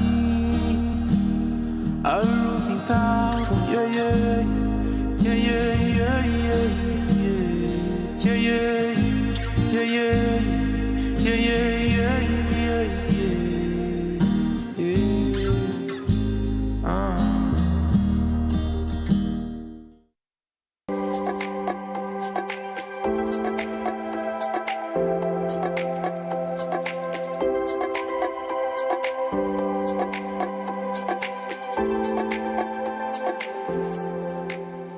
Are you wondering what the weather is going to be like today? Well, we have a weather update for you now with our weather anchor, Zena James. Zena James here with your weather. A combination of a trough over the eastern Caribbean and moisture pushing up from South America will bring increased cloud cover across both islands, with isolated showers possible over varying areas. In addition, a moderate concentration of Saharan dust will also persist, creating a bit of a tug-of-war between the moisture and the haze. Out at sea, spring tides remain in effect, continuing to produce more exaggerated tidal levels. Also, an increase in easterly wind speeds, now between 5 and 40 kilometers per hour, keeps seas on the higher end of moderate, between 2 and 2.5 meters in open waters, and near 1 meter in sheltered areas, which could become occasionally choppy. Thank you so much, Zena. Well, giving you an update about the CARICOM Trinidad and Tobago situation that has been unfolding. TNT will remain in CARICOM, but Prime Minister Kamla Prasad-Visesa is raising concerns about transparency and governance within the regional body. And she's again questioned the reappointment process of the CARICOM Secretary General, Dr. Carla Barnett, citing gaps in communication and accountability. Well, the Prime Minister says this is not about withdrawal, but reform, calling for stronger systems and greater accountability. She adds that TNT will continue to raise the issue through official channels. Meanwhile, Antigua and Barbuda's ambassador to the United States and the Organization of American States, Sir Ronald Sanders, has called on Dr. Barnett to consider resigning, citing controversy surrounding her reappointment and concerns about regional unity. He also warned that when leadership becomes divisive, it can paralyze CARICOM's effectiveness and even undermine its credibility and integration efforts. Well, the time now, 7:30 a.m., and that means we get to link up. So on Thursday, we connect with our friends over on Sweet 100.1 FM. Of course, this is the link up where we bridge that space between television and radio and check in to see what's happening on the other side. We know the energy is always high over there, so we're about to touch base with the presenters to see how the shift is going, what the vibe is like, and what they've been up to. Today, good morning, Sweet. This is The Link Up with Sweet 100.1 FM. And Nicholas, how are things going over on your end? Good morning, Virmala. Things are great. How are you doing? I'm doing great. It's good to have you both on the show again. Yeah, great to hear from you once again. And we're here another day, another morning. How you deal with the mornings? What is your morning routine Listen, like? Getting up every morning. It can be hard. I mean, getting up between 2 and 3 a.m. is definitely hard. I start burning out, but we keep it exciting. I find Mark is very quiet this morning. What happened, Mark? Are you okay? He's sleepy. I am sleepy, yes, but I was looking at the shot. I saw Nicholas was down in the corner, and I was trying to be the technical person here and see if I could get him, lined up a little bit better. But I'm not doing such a good job. If you look at the shot, look at that shot there. So that's all me. That's all me. That's okay, Mark. We have a full 360 of you today. Oh my goodness. Yeah, so how's the shift been going? What are you guys talking about this morning? It is Thursday. We are so close to the weekend. Are you happy about that? Definitely.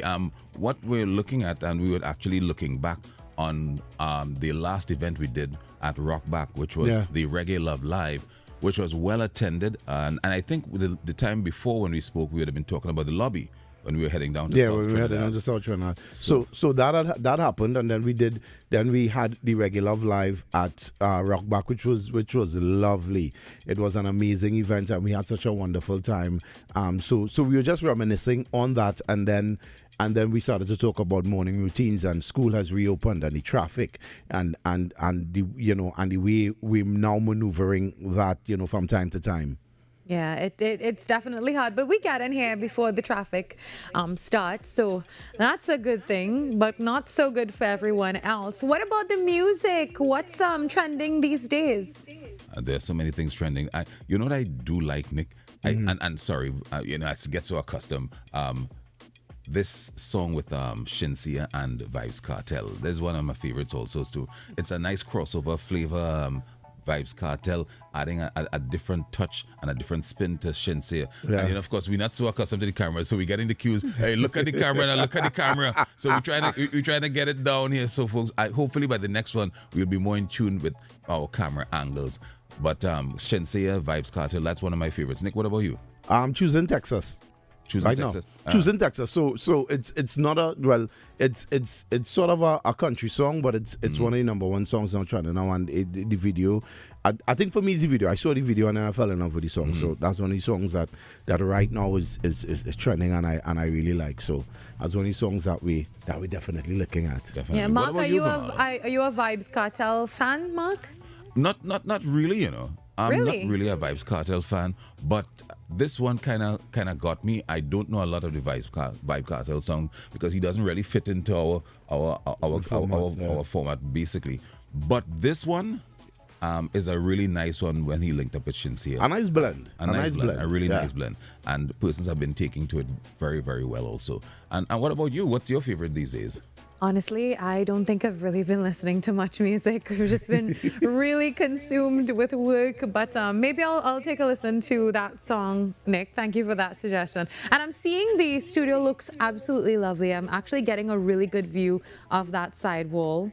It looks so good. I love how they put that on your end, Nick. Yeah. It brightens our morning, when you walk into the studio.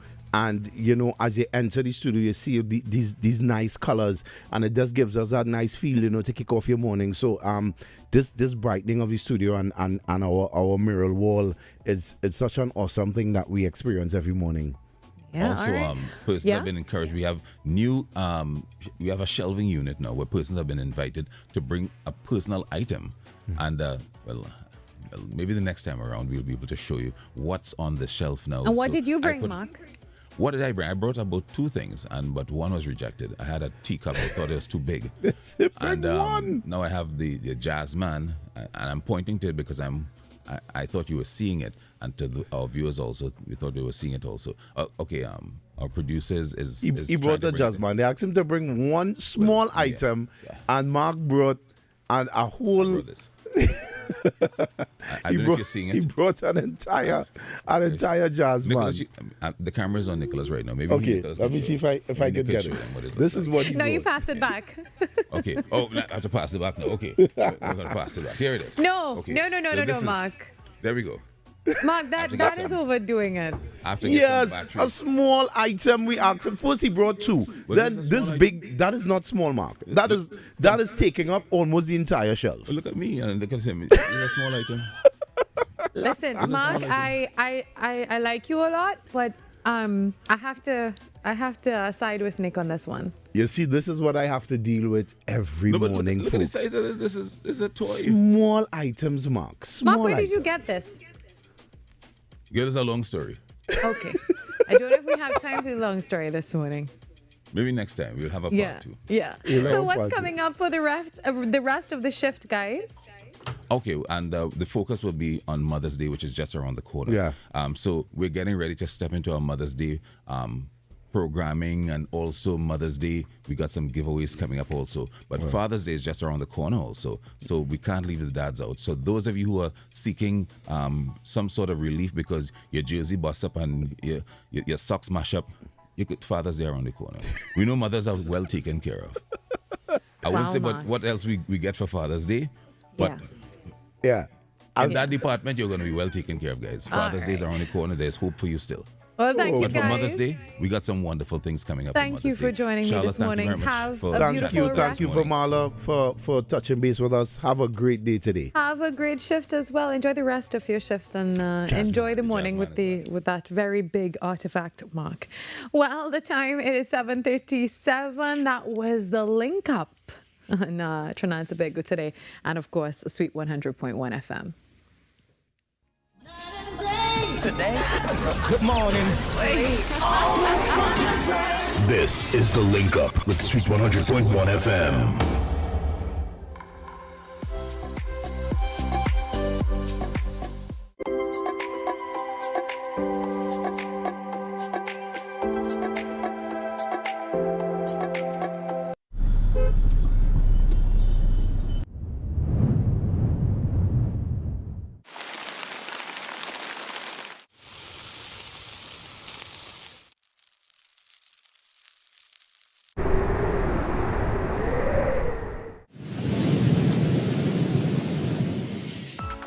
TTT Weather with Zaina James, daily at 7 p.m. Your news, anytime, anywhere. TTT News brings you the facts that matter most, on air and online. TTT News, nightly at 7. TTT News, committed, accurate, relevant.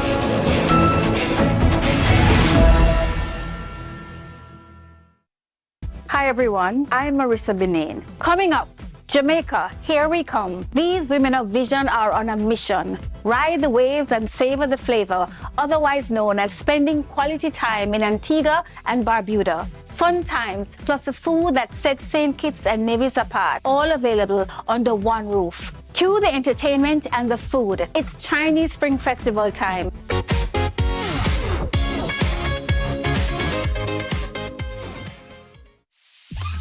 to my old self. Wake up to the new me. Coming soon. A new sound. A new class. A new class. Can we get much higher? Next 99.1 FM. The next level of radio. Hi everybody, I am Leah. And I'm Dion. And we are The Duncans. Listen, we're here to tell you about a project the Lord has given to us called the Marriage Confessional. It is geared toward married couples, those that are on the road to marriage, and those that want to get married one day. So join us on TTT and on Facebook and YouTube at TTT Live Online. The Marriage Confessional, only on TTT.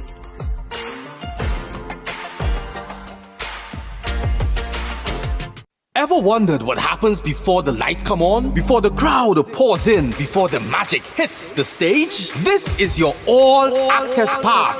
Sneak Peek with Junior K takes you behind the scenes of the biggest cultural moments and the hottest events across TNT. From the sound checks to the stage setups, from final rehearsals to exclusive interviews. If it's about to be big, we're already there. Catch Sneak Peek airing daily on TTT and relive every moment on all our social media platforms. Sneak Peek with Junior K, where the story starts before the spotlight.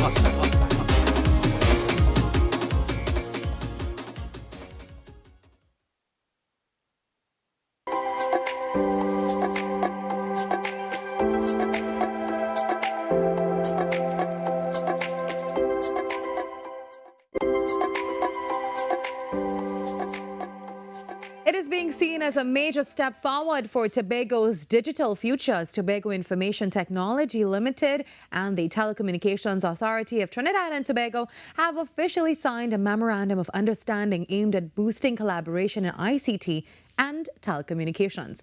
The agreement, which was signed on Monday, is expected to strengthen Tobago's technological landscape, expand opportunities for innovation, and improve digital access across the island. It also highlighted the human side of technology with device distribution under the e-Care initiative and recognition of seniors embracing the digital world through the Seniors in Technology program. This morning, we chat with Mr. Ian Williams, CEO of Tobago Information Technology Limited, to tell us what this partnership really means for Tobago and how it could shape the island's digital future. Good morning, Mr. Williams. Good morning to you and to your viewers.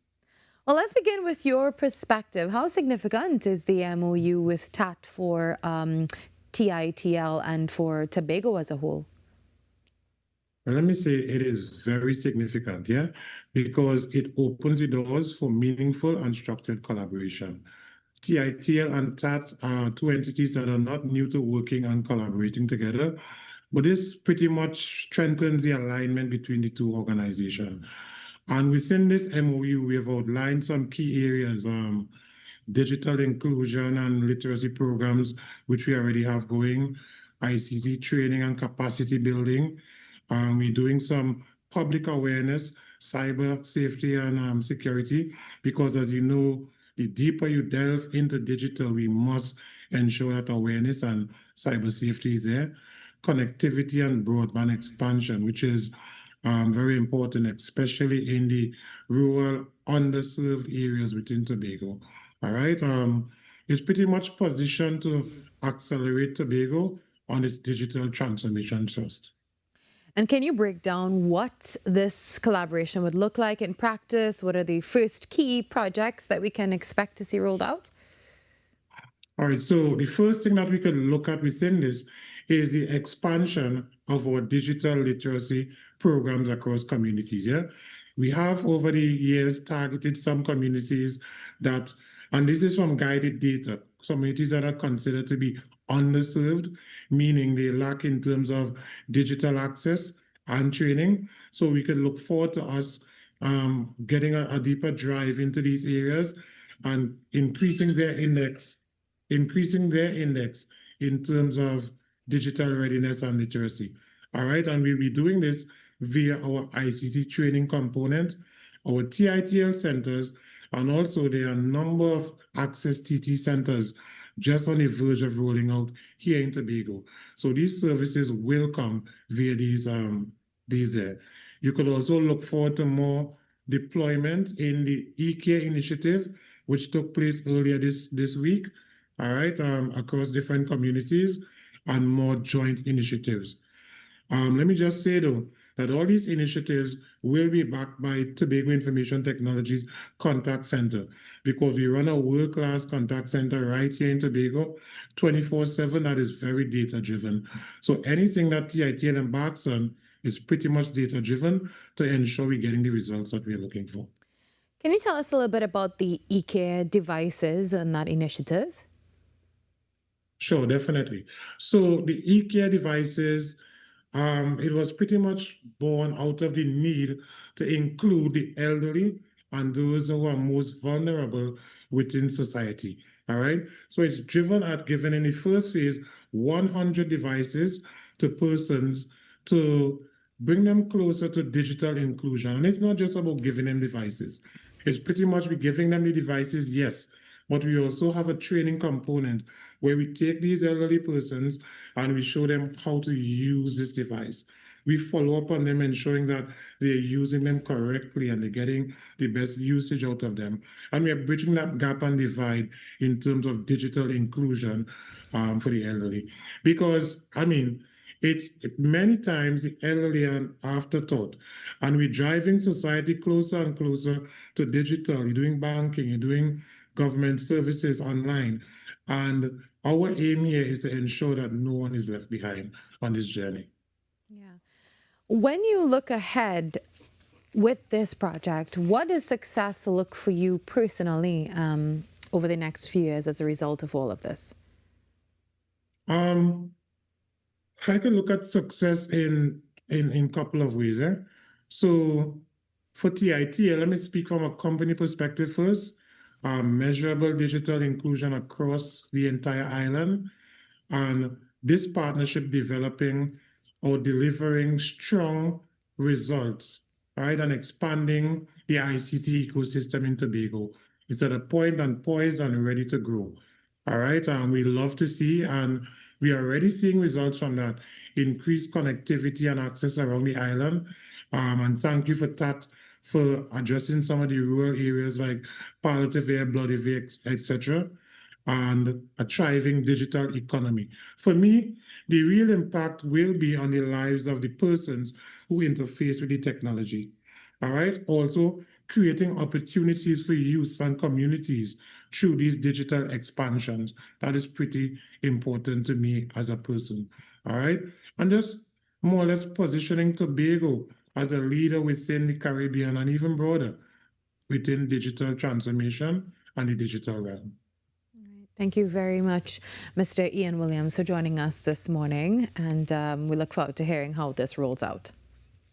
Definitely. And thank you for having me. You're most welcome.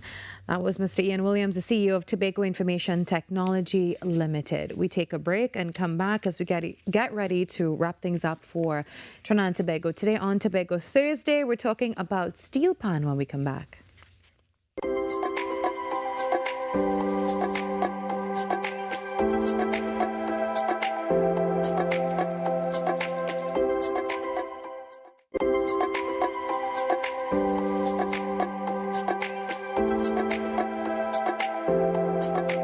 Every client deserves expertise, integrity, and guidance they can trust. At Camino Realty International, we deliver integrated real estate solutions, sales, rentals, property management, and project development.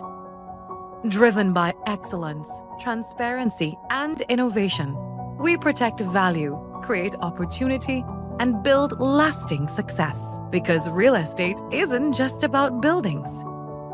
For more information on our services, log on to CaminoRealty.com or follow us on social media at Camino Realty TT. Camino Realty International, elevating lives one property at a time. Bye-bye to my old self. Wake up to the new me. Coming soon. A new sound. A new class. Can we get much higher? Next 99.1 FM. The next level of radio. Your world moves fast, so do we. TTT News brings you the people, events, and issues that matter most. Stay informed, stay ahead. TTT News, every night at 7. TTT News, committed, accurate, relevant.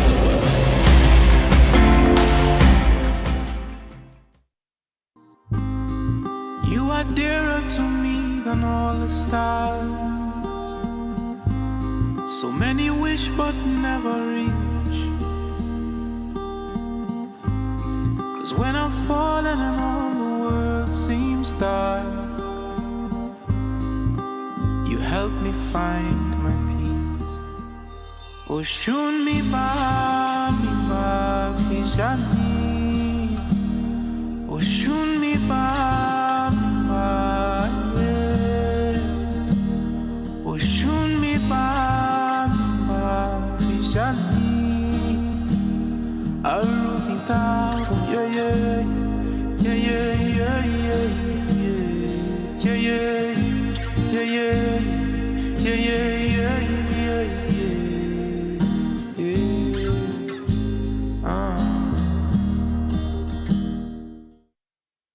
Up for this exciting challenge and confident about your business? If you are, the 10-20 feature is just what we do. It's where you give your customers 10 reasons in 20 seconds why they should shop by you. This fun-filled feature will be captured, packaged, and aired on television and promoted on social media simultaneously. Small, medium, and large businesses call or WhatsApp 764-3378 or 313-4215. Let's feature your business. 1020 with Junior K. It's affordable, effective, and fun.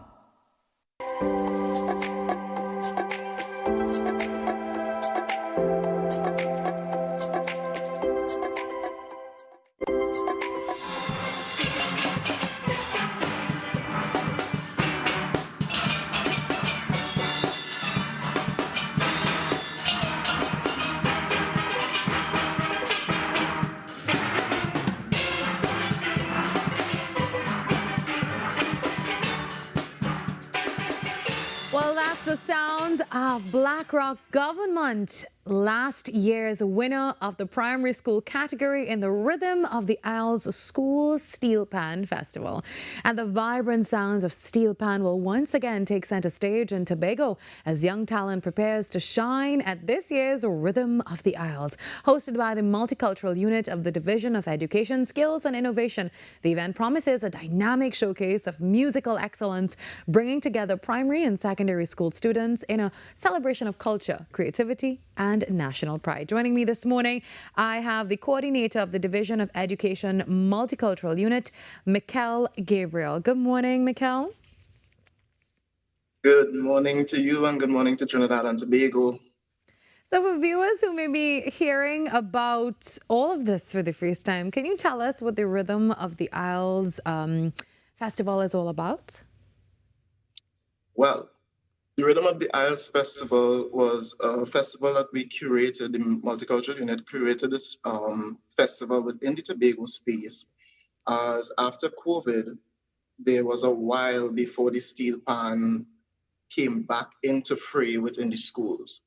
So after coming on to the Multicultural Unit as the coordinator, I started working on developing the steel pan within the space. There was already a blueprint by the past coordinator. So I built upon that and we aligned the continue to push and persevere with the steel pan in schools for the past year and a half. The Rhythm of the Isles came about as a competition really, but more of a developmental program. So our students would have the opportunity, having that lapse of 4 years, they would not have the opportunity to perform. They have a space to perform. They have the opportunity to perform using the national instrument, right? So Rhythm of the Isles was conceptualized last year. And this year we're on our second stint and we're very, very excited. The students are very excited. The schools are very excited. And we're just looking forward to a great day. Yeah, I love that. Having the young people involved in steel pan and the performing arts at this level is amazing. How many schools will be participating this year, Mikkel, and what can we expect in terms of performances?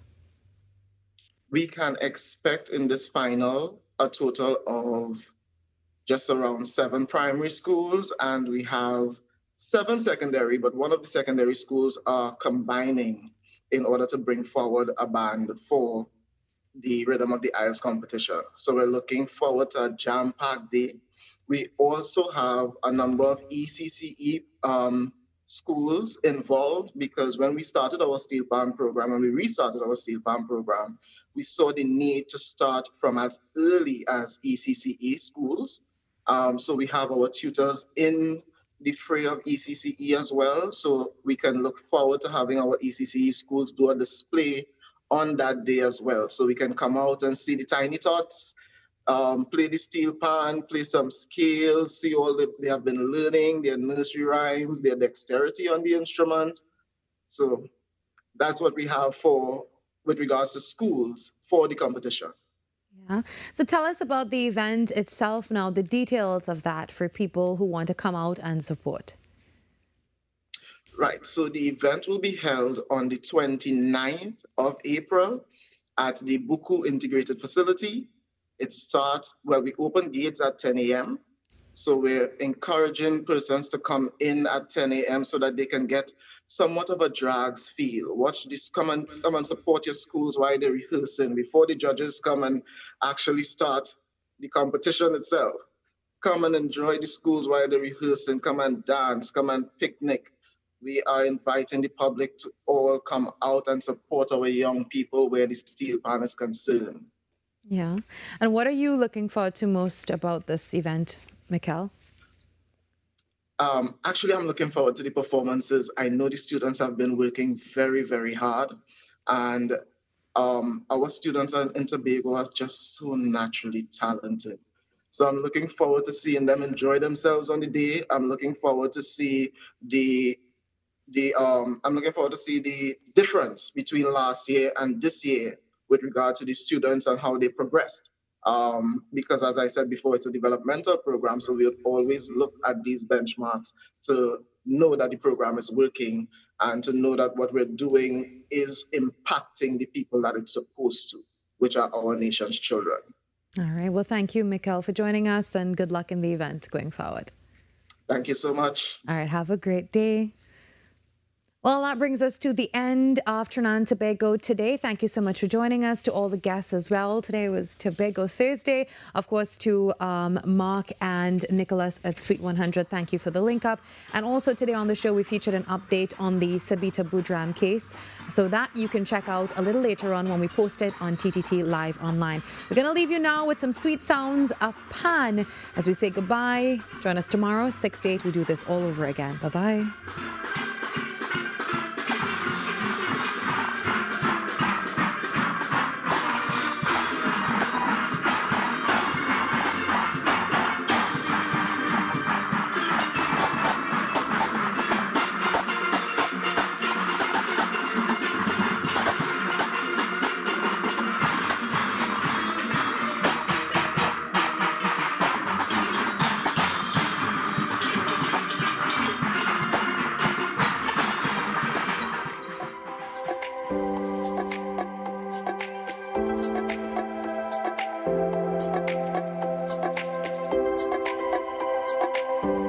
So, you're not setting rules home, but telling your daughter, don't let no teacher have to call you because she's not following rules in school? You ever hear the old people say, butt in your crease? Better believe you could use that to set boundaries with your children. You are more than a friend to your children. Set clear, healthy boundaries for both you and your child. Make sure they are age appropriate and, most importantly, consistent. This helps them understand what behavior is expected of them and provides a sense of structure and stability. It gives you a framework of trust and understanding to build on. And so at the end of the day, do your best. Share if you found this useful And like and follow our profile for more parenting tips. Letter of the day, B, boundaries.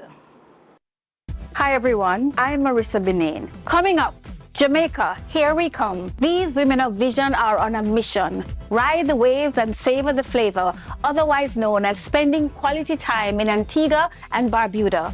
Fun times, plus the food that sets St. Kitts and Nevis apart, all available under one roof. Cue the entertainment and the food. It's Chinese Spring Festival time.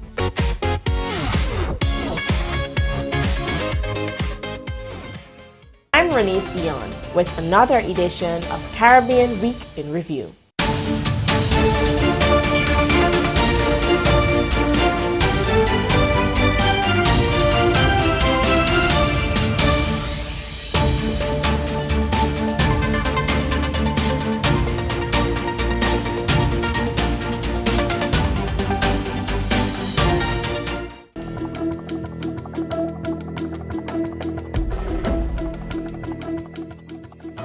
Good morning, this is your TTT News Update. I'm Carrie Roberts. Making the news at this time.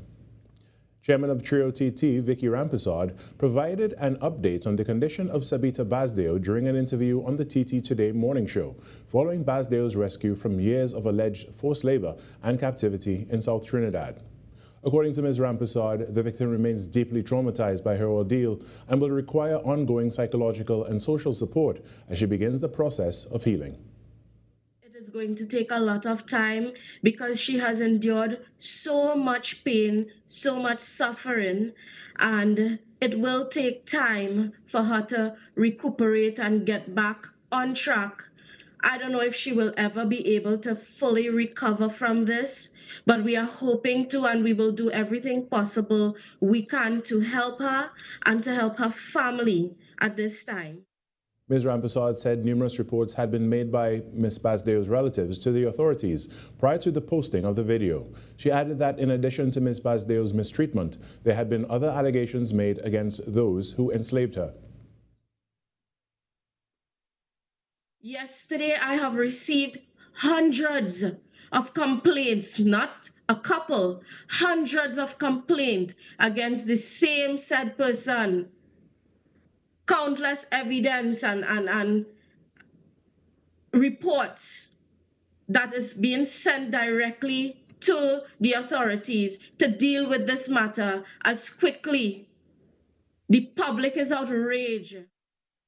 Ms. Rampersad says this case should serve as a national wake-up call regarding the protection of vulnerable people. She urged authorities to ensure that reports of abuse and forced labor are treated with urgency and that victims are not ignored when they seek help.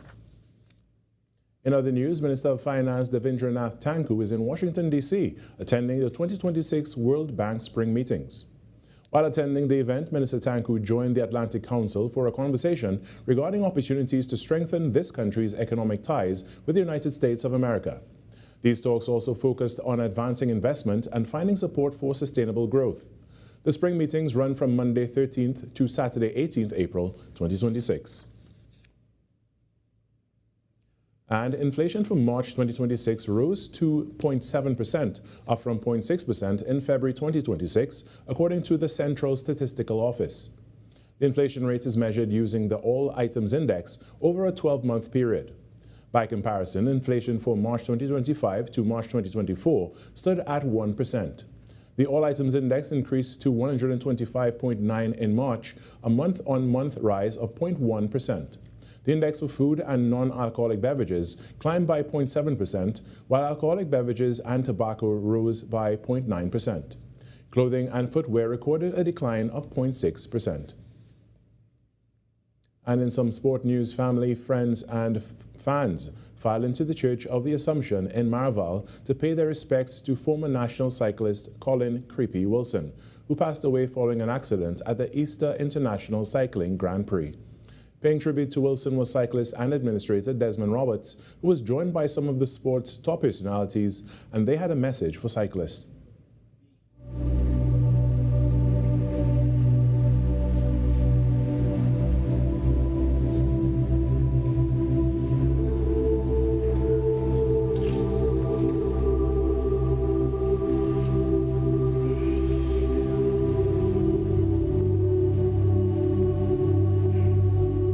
And I said, you all have to die. You all have to go home at some point in time. But how are we going home? So I need people to think about that. All cyclists to think about that. You have to protect yourself on the road. You have to protect yourself on the track. We all love racing. And I repeat, safety comes first. At the end of the day, your family is the ones that will suffer in the end.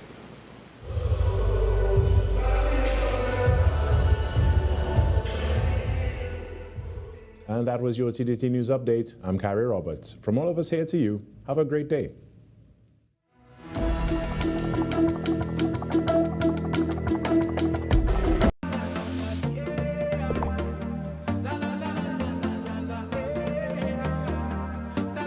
This is TTT. Live for local. Carrie's Kitchen, powered by Food Hall. Grocery made greater. Ibis, a tradition of excellence. Caribbean flavors. In the heart of every kitchen. Lotus, the confidence to create. Correga Garden Supplies. Good and natural. Indie, spice up your life. Distributed by Edward B.B. Harry. Champion, always a winner. Distributed by Edward B.B. Harry. Lion, the power behind our great taste traditions. Excellent Stores Limited. Live, create, do.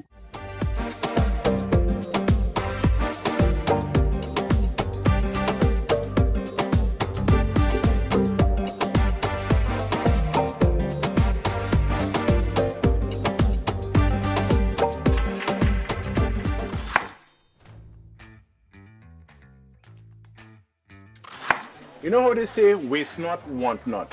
And I know people are accustomed to their chicken leg, chicken breast, but the gizzards and the liver part of the chicken you could use too. So we don't waste nothing here. And I can show you some interesting ways in which you could use these parts other people tend to throw away.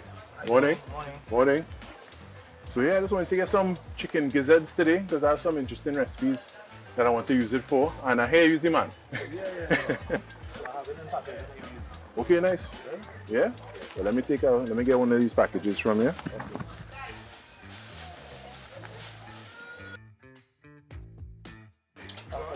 Yeah, thank you, brother. Yeah, appreciate it. Blessings on.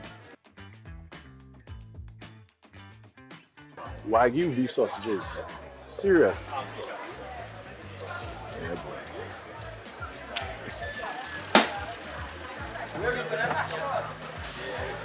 Cucumbers already.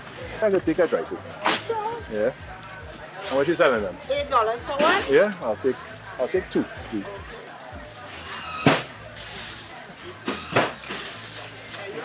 Thank you. Now that I have everything I need, it's time to head to the kitchen to start cooking.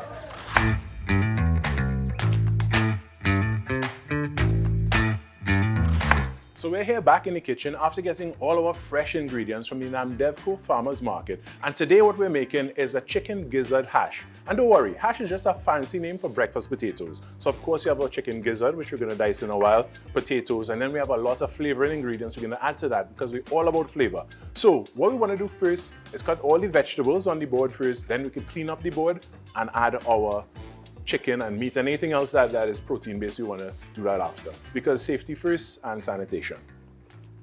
So we're going to start with the potatoes, which we're going to dice. So you want to square off your edges so you have a flat surface to work with. And what we're going to do with this is make, let's say, about a medium dice, and that will give us a nice size. So we could save these for later, maybe make fries. Again, waste not, want not. And what you want to start with is some slices here. Try as best as possible to make them even. I know some of you probably watching and saying like, look how much of this we're going to waste. But trust me, we're not going to waste it. Notice I also kept the skin on the potatoes because there's a lot of nutrition in that skin and we don't want to lose that because that would also be a waste. And we're trying to show how you could minimize waste as much as possible and use things that some people would otherwise throw away. So now that we have all our slices together, we want to work smart, but we also want to work safe. All right, so we want to make sure everything is within arm's reach.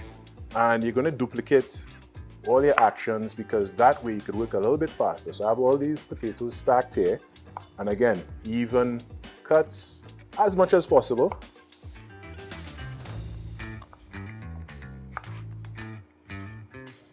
All right.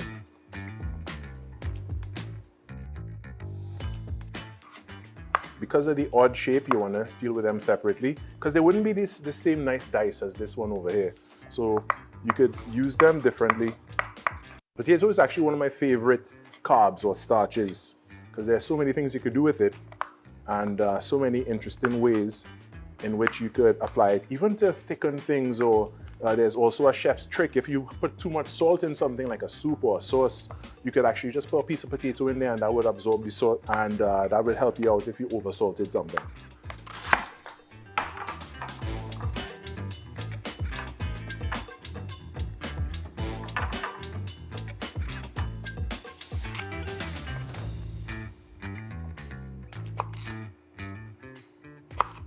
So I'm taking out the seeds here because I don't want to have to bite into those seeds when I'm eating my hash later on.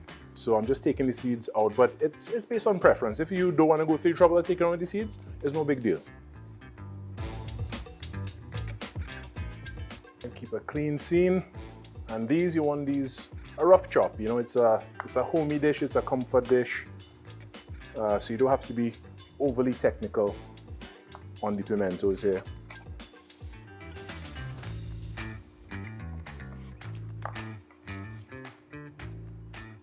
So you're gonna get some fresh parsley and some fresh thyme. That's gonna go to season the gizzard itself. Well, the parsley is actually for garnish at the end, because again, you eat with your eyes first. So you wanna make sure that whatever you do at the end looks attractive, tastes good as well. So with parsley, you don't wanna keep the stems for this purpose. There are other uses for parsley stems, but we don't have use for it for this recipe right here. And a trick I learned in culinary school, to cut parsley finely, to shave it finely, bunch it up like this in your hands,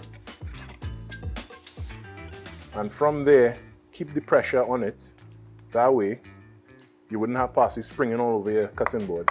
Just keep the knife against it again, and the knife against your knuckles, and you get fine shavings from your first run instead of having to chop, chop, chop.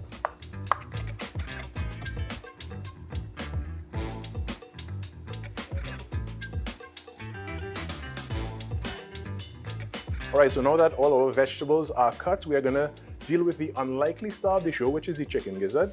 And we're gonna dice that really small, because we want bite-sized pieces. We don't wanna be trying to chomp into some big chunks of gizzard.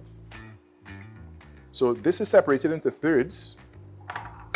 And what we wanna do is just separate them where they have a natural separation already. And that way we could work with the natural flow and the grain of it. So we'll duplicate and do all one time. So there's a silver membrane on the outside of it, which makes it a little tricky to cut sometimes. But just, again, with a sharp knife, you could work safely, and you could get it to do what you want it to do. So now it's time to season our gizzard, because flavor is the most important thing in almost any meal. And not just any seasoning, but Caribbean flavors, green seasoning. Why I like Caribbean flavors? Because all the flavors are very fresh and very potent. And you don't need too much. Just go in there with your hands. Make sure everybody gets a little layer of it, and you want to let that marinate. I'm making some mess. That's all right. A little mess in the kitchen happens. All right, so that's good to go there. And you let that marinate. Give yourself at least 20 minutes. The longer the better, of course. All right, so we have all our ingredients prepped now, so it's time to cook. Flame is going, so you know what time it is. So on a medium-high heat, you want to go with that. You're going to add our lotus oil. The first thing you want to get in is your gizzards. So you hear that sizzle? That's what we're looking for. Now we have to do this in batches.